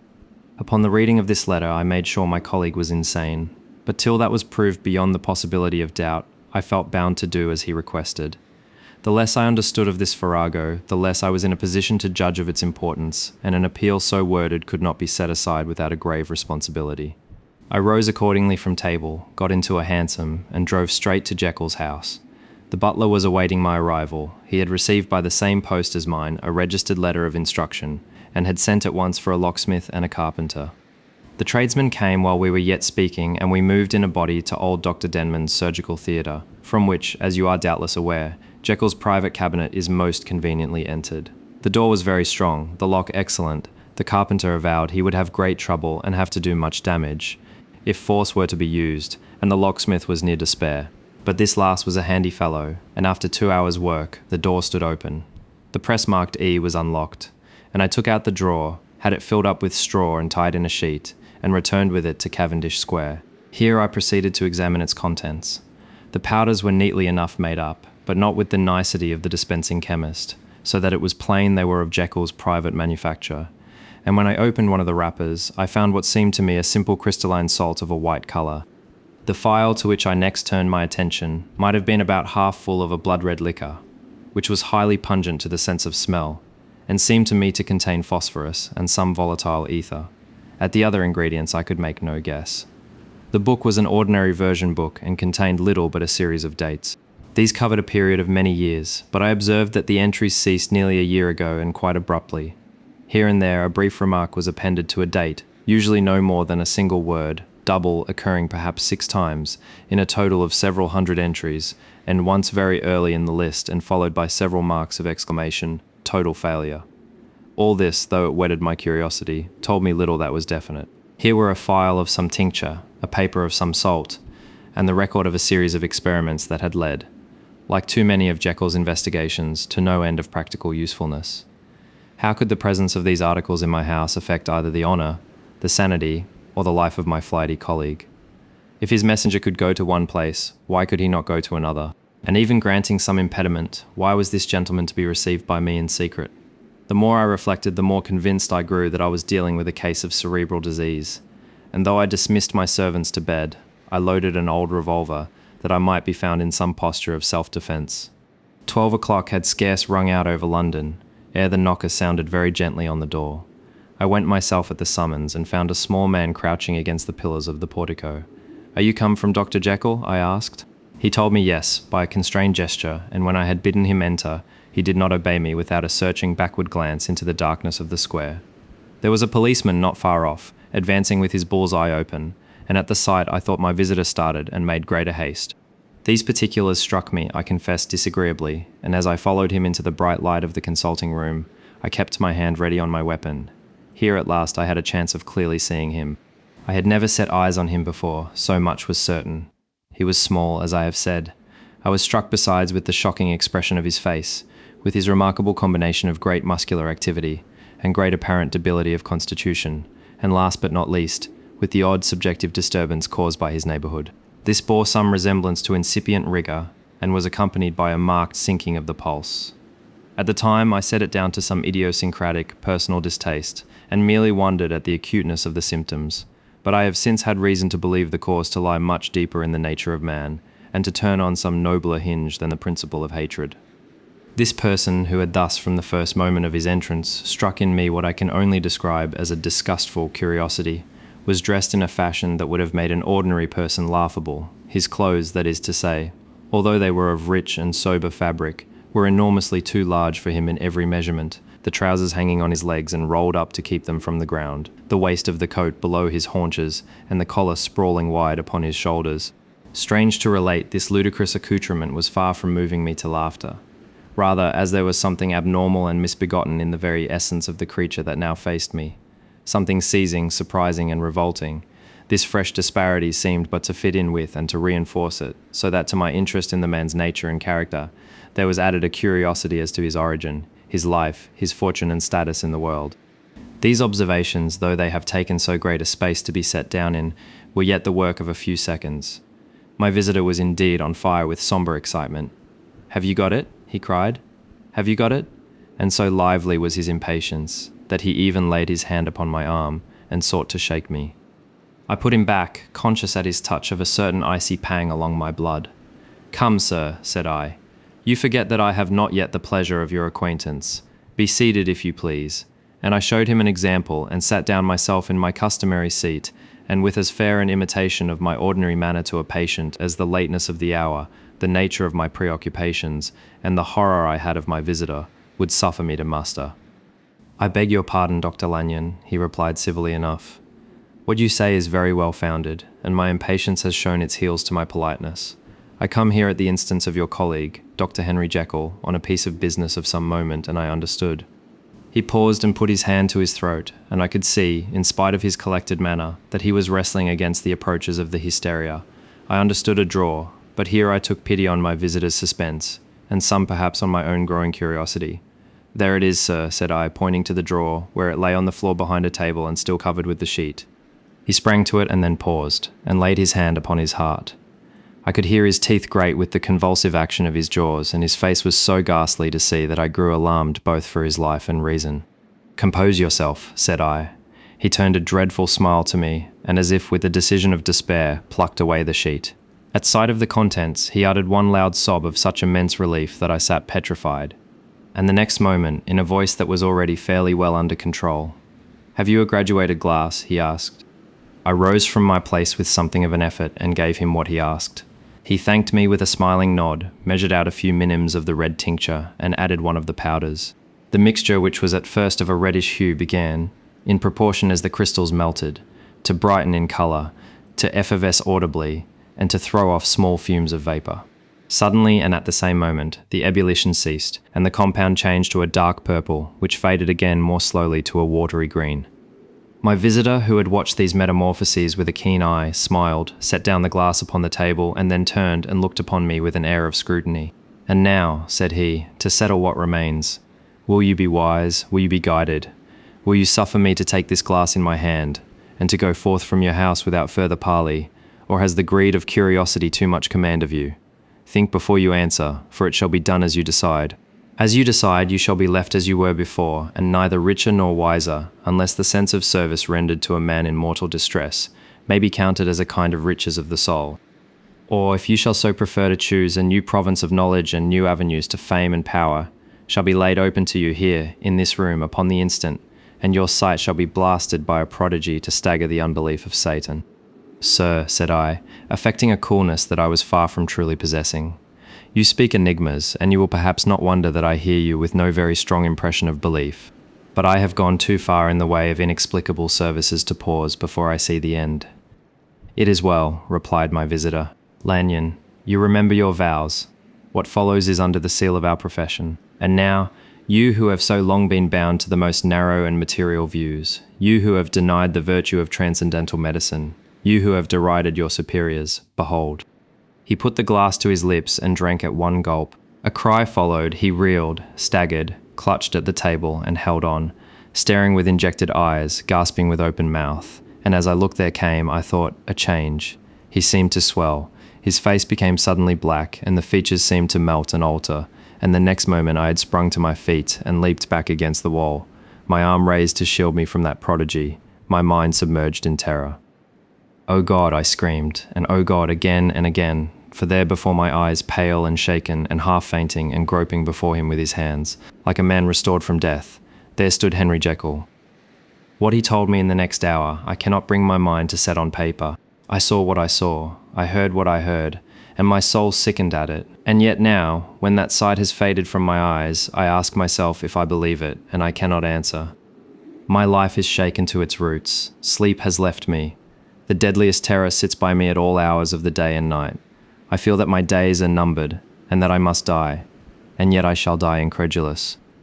As for the moral turpitude that man unveiled to me, even with tears of penitence, I cannot, even in memory, dwell on it without a start of horror.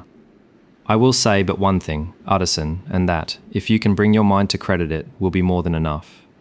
The creature who crept into my house that night was on Jekyll's own confession, known by the name of Hyde and hunted for in every corner of the land as the murderer of Carew, Hasty Lanyon. Chapter 10. Henry Jekyll's full statement of the case.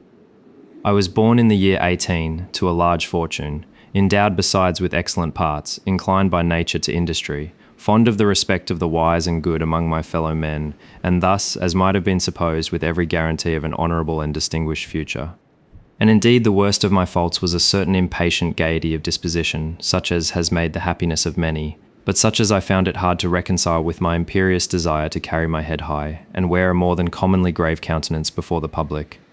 Hence it came about that I concealed my pleasures, and that when I reached years of reflection and began to look round me, and take stock of my progress and position in the world, I stood already committed to a profound duplicity of life. Many a man would have even blazoned such irregularities as I was guilty of, but from the high views that I had set before me, I regarded and hid them with an almost morbid sense of shame. It was thus rather the exacting nature of my aspirations than any particular degradation in my faults that made me what I was, and with even a deeper trench than in the majority of men, severed in me those provinces of good and ill, which divide and compound man's dual nature. In this case, I was driven to reflect deeply and inveterately on that hard law of life, which lies at the root of religion, and is one of the most plentiful springs of distress. Though so profound a double dealer, I was in no sense a hypocrite. Both sides of me were in dead earnest. I was no more myself when I laid aside restraint and plunged in shame, than when I laboured in the eye of day, at the furtherance of knowledge, or the relief of sorrow and suffering. And it chanced that the direction of my scientific studies, which led wholly toward the mystic and the transcendental, reacted, and shed a strong light on this consciousness of the perennial war among my members. With every day, and from both sides of my intelligence, the moral and the intellectual, I thus drew steadily nearer to that truth, by whose partial discovery I have been doomed to such a dreadful shipwreck that man is not truly one, but truly two. I say two, because the state of my own knowledge does not pass beyond that point. Others will follow, others will outstrip me on the same lines, and I hazard the guess that man will be ultimately known for a mere polity of multifarious, incongruous and independent denizens. I, for my part, from the nature of my life, advanced infallibly in one direction and in one direction only. It was on the moral side, and in my own person, that I learned to recognize the thorough and primitive duality of man. I saw that, of the two natures that contended in the field of my consciousness, even if I could rightly be said to be either, it was only because I was radically both, and from an early date, even before the course of my scientific discoveries had begun to suggest the most naked possibility of such a miracle, I had learned to dwell with pleasure, as a beloved daydream, on the thought of the separation of these elements. If each, I told myself, could but be housed in separate identities, life would be relieved of all that was unbearable. The unjust might go his way, delivered from the aspirations and remorse of his more upright twin, and the just could walk steadfastly and securely on his upward path, doing the good things in which he found his pleasure, and no longer exposed to disgrace and penitence by the hands of this extraneous evil. It was the curse of mankind that these incongruous faggots were thus bound together, that in the agonized womb of consciousness, these polar twins should be continuously struggling. How, then, were they dissociated? I was so far in my reflections when, as I have said, a sidelight began to shine upon the subject from the laboratory table. I began to perceive more deeply than it has ever yet been stated, the trembling immateriality, the mist-like transience of this, seemingly so solid body in which we walk attired. Certain agents I found to have the power to shake and to pluck back that fleshly vestment, even as a wind might toss the curtains of a pavilion. For two good reasons, I will not enter deeply into this scientific branch of my confession. First, because I have been made to learn that the doom and burthen of our life is bound forever on man's shoulders, and when the attempt is made to cast it off, it but returns upon us with more unfamiliar and more awful pressure. Second, because, as my narrative will make, alas, too evident, my discoveries were incomplete. Enough, then, that I not only recognise my natural body for the mere aura and effulgence of certain of the powers that made up my spirit, but managed to compound a drug by which these powers should be dethroned from their supremacy, and a second form and countenance substituted, none the less natural to me because they were the expression and bore the stamp of lower elements in my soul. I hesitated long before I put this theory to the test of practice. I knew well that I risked death, for any drug that so potently controlled and shook the very fortress of identity might, by the least scruple of an overdose, or at the least inopportunity in the moment of exhibition, utterly blot out that immaterial tabernacle, which I looked to it to change. But the temptation of a discovery so singular and profound at last overcame the suggestions of alarm. I had long since prepared my tincture. I purchased at once from a firm of wholesale chemists a large quantity of a particular salt which I knew from my experiments to be the last ingredient required, and late one accursed night I compounded the elements, watched them boil and smoke together in the glass, and when the ebullition had subsided, with a strong glow of courage, drank off the potion. The most racking pangs succeeded, a grinding in the bones, deadly nausea, and a horror of the spirit that cannot be exceeded at the hour of birth or death. Then these agonies began swiftly to subside, and I came to myself as if out of a great sickness. There was something strange in my sensations, something indescribably new, and from its very novelty, incredibly sweet. I felt younger, lighter, happier in body. Within, I was conscious of a heady recklessness, a current of disordered sensual images running like a mill race in my fancy, a solution of the bonds of obligation, an unknown but not an innocent freedom of the soul. I knew myself, at the first breath of this new life, to be more wicked, tenfold more wicked, sold a slave to my original evil, and the thought in that moment braced and delighted me like wine. I stretched out my hands, exulting in the freshness of these sensations, and in the act I was suddenly aware that I had lost in stature. There was no mirror. At that date, in my room, that which stands beside me as I write was brought there later on, and for the very purpose of these transformations. The night, however, was far gone into the morning. The morning, black as it was nearly ripe for the conception of the day. The inmates of my house were locked in the most rigorous hours of slumber, and I determined, flushed as I was with hope and triumph, to venture in my new shape as far as to my bedroom. I crossed the yard wherein the constellations looked down upon me.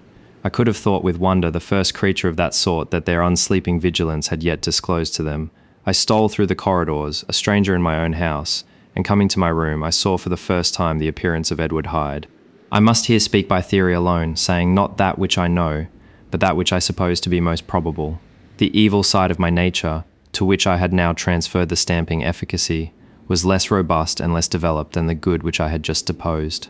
Again, in the course of my life, which had been, after all, 9/10 a life of effort, virtue and control, it had been much less exercised and much less exhausted. And hence, as I think, it came about that Edward Hyde was so much smaller, slighter, and younger than Henry Jekyll. Even as good shone upon the countenance of the one, evil was written broadly and plainly on the face of the other. Evil besides, which I must still believe to be the lethal side of man, had left on that body an imprint of deformity and decay. And yet, when I looked upon that ugly idol in the glass, I was conscious of no repugnance, rather of a leap of welcome. This too was myself. It seemed natural and human. In my eyes it bore a livelier image of the spirit. It seemed more express and single than the imperfect and divided countenance I had been hitherto accustomed to call mine. And in so far I was doubtless right. I have observed that when I wore the semblance of Edward Hyde, none could come near to me at first without a visible misgiving of the flesh. This, as I take it, was because all human beings, as we meet them, are commingled out of good and evil, and Edward Hyde alone in the ranks of mankind was pure evil. I lingered but a moment at the mirror. The second and conclusive experiment had yet to be attempted. It yet remained to be seen if I had lost my identity beyond redemption, and must flee before daylight from a house that was no longer mine, and hurrying back to my cabinet, I once more prepared and drank the cup, once more suffered the pangs of dissolution, and came to myself once more with the character, the stature, and the face of Henry Jekyll. That night I had come to the fatal crossroads. Had I approached my discovery in a more noble spirit, had I risked the experiment while under the empire of generous or pious aspirations, all must have been otherwise, and from these agonies of death and birth I had come forth an angel instead of a fiend. The drug had no discriminating action. It was neither diabolical nor divine. It but shook the doors of the prison house of my disposition, and like the captives of Philippi, that which stood within ran forth. At that time my virtue slumbered, my evil, kept awake by ambition, was alert and swift to seize the occasion, and the thing that was projected was Edward Hyde. Hence, although I had now two characters as well as two appearances, one was wholly evil, and the other was still the old Henry Jekyll, that incongruous compound of whose reformation and improvement I had already learned to despair. The movement was thus wholly toward the worse. Even at that time, I had not yet conquered my aversion to the dryness of a life of study. I would still be merrily disposed at times, and as my pleasures were, to say the least, undignified, and I was not only well known and highly considered, but growing toward the elderly man, this incoherency of my life was daily growing more unwelcome. It was on this side that my new power tempted me until I fell in slavery. I had but to drink the cup, to doff at once the body of the noted professor, and to assume like a thick cloak that of Edward Hyde. I smiled at the notion. It seemed to me at the time to be humorous, and I made my preparations with the most studious care. I took and furnished that house in Soho, to which Hyde was tracked by the police, and engaged as housekeeper a creature whom I well knew to be silent and unscrupulous. On the other side, I announced to my servants that a Mr. Hyde, whom I described, was to have full liberty and power about my house in the square, and to parry mishaps I even called and made myself a familiar object in my second character. I next drew up that will to which you so much objected, so that if anything befell me in the person of Dr. Jekyll, I could enter on that of Edward Hyde without pecuniary loss. And thus fortified, as I supposed, on every side, I began to profit by the strange immunities of my position. Men have before hired bravos to transact their crimes, while their own person and reputation sat under shelter. I was the first that ever did so for his pleasures. I was the first that could, thus plod in the public eye with a load of genial respectability, and in a moment, like a schoolboy, strip off these lendings and spring headlong into the sea of liberty. But for me, in my impenetrable mantle, the safety was complete. Think of it, I did not even exist. Let me but escape into my laboratory door, give me but a second or two to mix, and swallow the draught that I had always standing ready, and whatever he had done, Edward Hyde would pass away like the stain of breath upon a mirror, and there in his stead, quietly at home, trimming the midnight lamp in his study, a man who could afford to laugh at suspicion would be Henry Jekyll. The pleasures which I made haste to seek in my disguise were, as I have said, undignified. I would scarce use a harder term. But in the hands of Edward Hyde they soon began to turn toward the monstrous. When I would come back from these excursions, I was often plunged into a kind of wonder at my vicarious depravity. This familiar that I called out of my own soul, and sent forth alone to do his good pleasure, was a being inherently malign and villainous, his every act and thought centred on self, drinking pleasure with bestial avidity from any degree of torture to another, relentless like a man of stone. Henry Jekyll stood at times aghast before the acts of Edward Hyde, but the situation was apart from ordinary laws, and insidiously relaxed the grasp of conscience. It was Hyde after all, and Hyde alone, that was guilty. Jekyll was no worse, he woke again to his good qualities seemingly unimpaired. He would even make haste, where it was possible to undo the evil done by Hyde, and thus his conscience slumbered.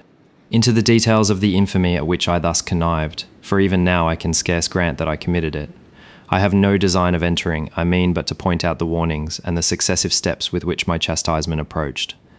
I met with one accident which, as it brought on no consequence, I shall no more than mention.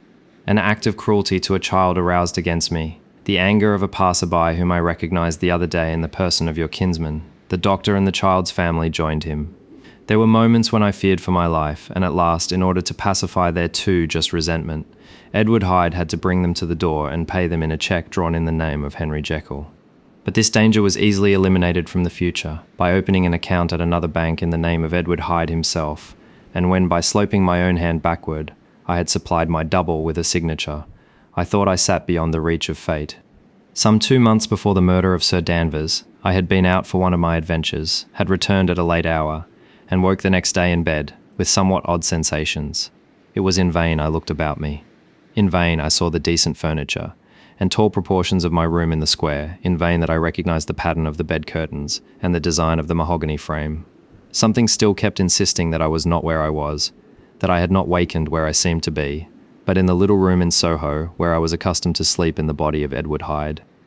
I smiled to myself and, in my psychological way, began lazily to inquire into the elements of this illusion. Occasionally, even as I did so, dropping back into a comfortable morning doze, I was still so engaged when, in one of my more wakeful moments, my eyes fell upon my hand. Now, the hand of Henry Jekyll, as you have often remarked, was professional in shape and size.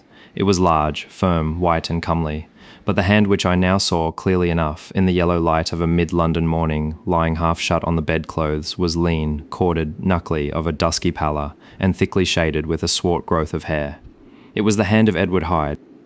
I must have stared upon it for near half a minute, sunk as I was in the mere stupidity of wonder, before terror woke up in my breast as sudden and startling as the crash of cymbals, and bounding from my bed I rushed to the mirror. At the sight that met my eyes, my blood was changed into something exquisitely thin and icy. Yes, I had gone to bed Henry Jekyll. I had awakened Edward Hyde. How was this to be explained, I asked myself, and then, with another bound of terror, how was it to be remedied? It was well on in the morning, the servants were up. All my drugs were in the cabinet. A long journey down 2 pairs of stairs, through the back passage, across the open court, and through the anatomical theatre, from where I was then standing horror-struck. It might indeed be possible to cover my face, but of what use was that, when I was unable to conceal the alteration in my stature? And then, with an overpowering sweetness of relief, it came back upon my mind that the servants were already used to the coming and going of my second self. I had soon dressed as well as I was able, in clothes of my own size, had soon passed through the house, where Bradshaw stared and drew back at seeing Mr. Hyde at such an hour, and in such a strange array, and 10 minutes later, Dr. Jekyll had returned to his own shape, and was sitting down, with a darkened brow, to make a feint of breakfasting. Small indeed was my appetite. This inexplicable incident, this reversal of my previous experience, seemed like the Babylonian finger on the wall, to be spelling out the letters of my judgment, and I began to reflect more seriously than ever before on the issues and possibilities of my double existence. That part of me which I had the power of projecting had lately been much exercised and nourished.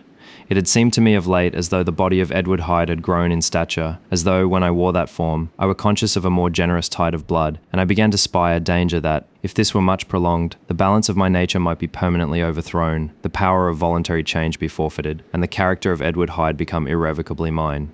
The power of the drug had not been always equally displayed. Once, very early in my career, it had totally failed me. Since then I had been obliged on more than one occasion to double, and once, with infinite risk of death, to treble the amount, and these rare uncertainties had cast hitherto the sole shadow on my contentment. Now, however, and in the light of that morning's accident, I was led to remark that whereas in the beginning the difficulty had been to throw off the body of Jekyll, it had of late gradually, but decidedly transferred itself to the other side. All things therefore seemed to point to this, that I was slowly losing hold of my original and better self, and becoming slowly incorporated with my second and worse. Between these two, I now felt I had to choose. My two natures had memory in common, but all other faculties were most unequally shared between them. Jekyll, who was composite, now with the most sensitive apprehensions, now with a greedy gusto, projected and shared in the pleasures and adventures of Hyde. But Hyde was indifferent to Jekyll, or but remembered him as the mountain bandit remembers the cavern in which he conceals himself from pursuit. Jekyll had more than a father's interest, Hyde had more than a son's indifference. To cast in my lot with Jekyll was to die to those appetites which I had long secretly indulged and had of late begun to pamper. To cast it in with Hyde was to die to 1,000 interests and aspirations, and to become, at a blow and forever, despised and friendless. The bargain might appear unequal, but there was still another consideration in the scales, for while Jekyll would suffer smartingly in the fires of abstinence, Hyde would be not even conscious of all that he had lost. Strange as my circumstances were, the terms of this debate are as old, and commonplace as man, much the same inducements and alarms cast the die for any tempted and trembling sinner, and it fell out with me, as it falls with so vast a majority of my fellows, that I chose the better part, and was found wanting in the strength to keep to it. Yes, I preferred the elderly and discontented doctor, surrounded by friends and cherishing honest hopes, and bade a resolute farewell to the liberty, the comparative youth, the light step, leaping impulses and secret pleasures that I had enjoyed in the disguise of Hyde. I made this choice perhaps with some unconscious reservation, for I neither gave up the house in Soho, nor destroyed the clothes of Edward Hyde, which still lay ready in my cabinet. For 2 months, however, I was true to my determination. For 2 months I led a life of such severity as I had never before attained to, and enjoyed the compensations of an approving conscience. But time began at last to obliterate the freshness of my alarm. The praises of conscience began to grow into a thing of course. I began to be tortured with throes and longings, as of Hyde struggling after freedom, and at last, in an hour of moral weakness, I once again compounded and swallowed the transforming draught. I do not suppose that when a drunkard reasons with himself upon his vice, he is once out of 500 times affected by the dangers that he runs through his brutish physical insensibility. Neither had I, long as I had considered my position, made enough allowance for the complete moral insensibility and insensate readiness to evil, which were the leading characters of Edward Hyde. Yet it was by these that I was punished. My devil had been long caged, he came out roaring. I was conscious even when I took the draught of a more unbridled, a more furious propensity to ill. It must have been this, I suppose, that stirred in my soul that tempest of impatience, with which I listened to the civilities of my unhappy victim, I declare at least before God. No man morally sane could have been guilty of that crime upon so pitiful a provocation, and that I struck in no more reasonable spirit than that in which a sick child may break a plaything. But I had voluntarily stripped myself of all those balancing instincts, by which even the worst of us continues to walk with some degree of steadiness among temptations, and in my case to be tempted, however slightly, was to fall. Instantly the spirit of hell awoke in me and raged. With a transport of glee I mauled the unresisting body, tasting delight from every blow, and it was not till weariness had begun to succeed that I was suddenly, in the top fit of my delirium, struck through the heart by a cold thrill of terror.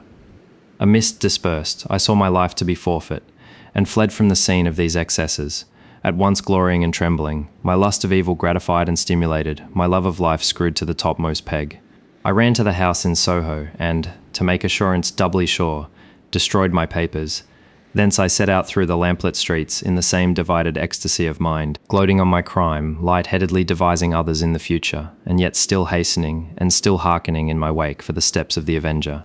Hyde had a song upon his lips as he compounded the draught, and as he drank it, pledged the dead man. The pangs of transformation had not done tearing him, before Henry Jekyll, with streaming tears of gratitude and remorse, had fallen upon his knees and lifted his clasped hands to God. The veil of self-indulgence was rent from head to foot. I saw my life as a whole. I followed it up from the days of childhood, when I had walked with my father's hand, and through the self-denying toils of my professional life, to arrive again and again, with the same sense of unreality, at the damned horrors of the evening. I could have screamed aloud. I sought with tears and prayers to smother down the crowd of hideous images and sounds, with which my memory swarmed against me, and still, between the petitions, the ugly face of my iniquity stared into my soul. As the acuteness of this remorse began to die away, it was succeeded by a sense of joy. The problem of my conduct was solved. Hyde was thenceforth impossible, whether I would or not. I was now confined to the better part of my existence, and oh, how I rejoiced to think it. With what willing humility I embraced anew the restrictions of natural life. With what sincere renunciation I locked the door by which I had so often gone and come, and ground the key under my heel.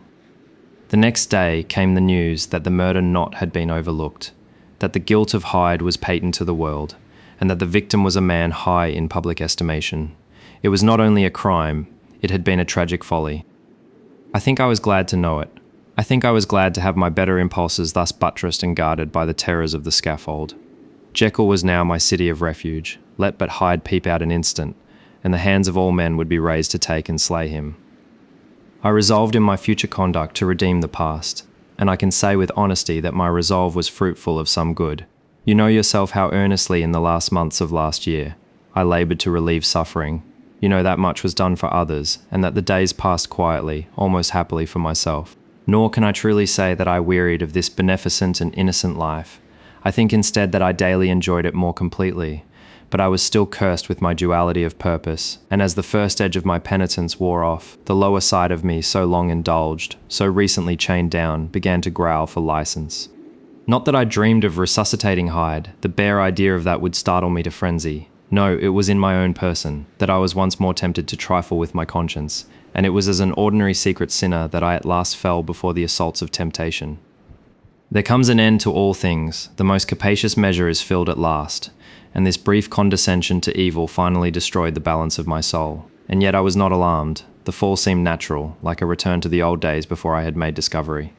It was a fine, clear January day, wet underfoot where the frost had melted, but cloudless overhead, and the Regent's Park was full of winter chirrupings and sweet with spring odours. I sat in the sun on a bench, the animal within me, licking the chops of memory, the spiritual side a little drowsed, promising subsequent penitence, but not yet moved to begin. After all, I reflected, I was like my neighbours, and then I smiled, comparing myself with other men, comparing my active goodwill with the lazy cruelty of their neglect. And at the very moment of that vain-glorious thought, a qualm came over me, a horrid nausea and the most deadly shuddering. These passed away and left me faint, and then, as in its turn, the faintness subsided, I began to be aware of a change in the temper of my thoughts, a greater boldness, a contempt of danger, a solution of the bonds of obligation. I looked down, my clothes hung formlessly on my shrunken limbs. The hand that lay on my knee was corded and hairy. I was once more Edward Hyde. A moment before I had been safe of all men's respect, wealthy, beloved, the cloth laying for me in the dining room at home. And now I was the common quarry of mankind, hunted, houseless, a known murderer, thrall to the gallows. My reason wavered, but it did not fail me utterly. I have more than once observed that in my second character, my faculties seemed sharpened to a point, and my spirits more tensely elastic. Thus it came about that, where Jekyll perhaps might have succumbed, Hyde rose to the importance of the moment. My drugs were in one of the presses of my cabinet. How was I to reach them? That was the problem that, crushing my temples in my hands, I set myself to solve. The laboratory door I had closed. If I sought to enter by the house, my own servants would consign me to the gallows. I saw I must employ another hand, and thought of Lanyon. How was he to be reached? How persuaded? Supposing that I escaped capture in the streets, How was I to make my way into his presence? And how should I, an unknown and displeasing visitor, prevail on the famous physician to rifle the study of his colleague, Dr. Jekyll? Then I remembered that of my original character. One part remained to me, I could write my own hand. And once I had conceived that kindling spark, the way that I must follow became lighted up from end to end. Thereupon, I arranged my clothes as best I could. The phial to which I next turned my attention might have been about half full of a blood-red liquor which was highly pungent to the sense of smell, and seemed to me to contain phosphorus, and some volatile ether. At the other ingredients I could make no guess. The book was an ordinary version book, and contained little but a series of dates. And summoning a passing hansom, drove to an hotel in Portland Street, the name of which I chanced to remember. At my appearance, which was indeed comical enough, however tragic a fate these garments covered, the driver could not conceal his mirth. I gnashed my teeth upon him with a gust of devilish fury, and the smile withered from his face happily for him, yet more happily for myself, for in another instant I had certainly dragged him from his perch. At the inn, as I entered, I looked about me with so black a countenance as made the attendants tremble. Not a look did they exchange in my presence, but obsequiously took my orders, led me to a private room, and brought me wherewithal to write. Hyde in danger of his life was a creature new to me, shaken with inordinate anger, strung to the pitch of murder, lusting to inflict pain. Yet the creature was astute, mastered his fury with a great effort of the will, composed his 2 important letters, one to Lanyon and one to Poole, and that he might receive actual evidence of their being posted, sent them out with directions that they should be registered. Thenceforward he sat all day over the fire in the private room, gnawing his nails. There he dined, sitting alone with his fears, the waiter visibly quailing before his eye. And thence, when the night was fully come, he set forth in the corner of a closed cab, and was driven to and fro about the streets of the city. He, I say, I cannot say. I, that child of hell, had nothing human. Nothing lived in him but fear and hatred. And when at last, thinking the driver had begun to grow suspicious, he discharged the cab, and ventured on foot, attired in his misfitting clothes, an object marked out for observation, into the midst of the nocturnal passengers. These 2 base passions raged within him like a tempest. He walked fast, hunted by his fears, chattering to himself, skulking through the less frequented thoroughfares, counting the minutes that still divided him from midnight. Once a woman spoke to him, offering, I think, a box of lights. He smote her in the face, and she fled. When I came to myself at Lanyon's, the horror of my old friend perhaps affected me somewhat. I do not know. It was at least but a drop in the sea to the abhorrence with which I looked back upon these hours. A change had come over me. It was no longer the fear of the gallows, it was the horror of being Hyde that racked me. I received Lanyon's condemnation partly in a dream. It was partly in a dream that I came home to my own house and got into bed. I slept after the prostration of the day, with a stringent and profound slumber, which not even the nightmares that wrung me could avail to break. I awoke in the morning shaken, weakened, but refreshed. I still hated, and feared the thought of the brute that slept within me, and I had not of course forgotten the appalling dangers of the day before. But I was once more at home, in my own house and close to my drugs, and gratitude for my escape shone so strong in my soul that it almost rivaled the brightness of hope.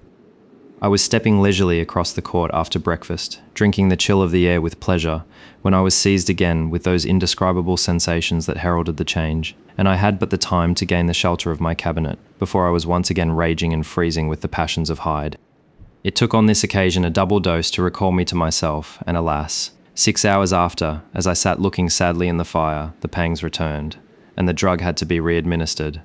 In short, from that day forth, it seemed only by a great effort, as of gymnastics, and only under the immediate stimulation of the drug, that I was able to wear the countenance of Jekyll. At all hours of the day and night, I would be taken with the premonitory shudder above all if I slept, or even dozed for a moment in my chair. It was always as Hyde that I awakened, under the strain of this continually impending doom, and by the sleeplessness to which I now condemned myself, even beyond what I had thought possible to man. I became, in my own person, a creature eaten up and emptied by fever, languidly weak both in body and mind, and solely occupied by one thought, the horror of my other self. But when I slept, or when the virtue of the medicine wore off, I would leap almost without transition, for the pangs of transformation grew daily less marked, into the possession of a fancy brimming with images of terror, a soul boiling with causeless hatreds, and a body that seemed not strong enough to contain the raging energies of life. The powers of Hyde seemed to have grown with the sickliness of Jekyll, and certainly the hate that now divided them was equal on each side. With Jekyll, it was a thing of vital instinct.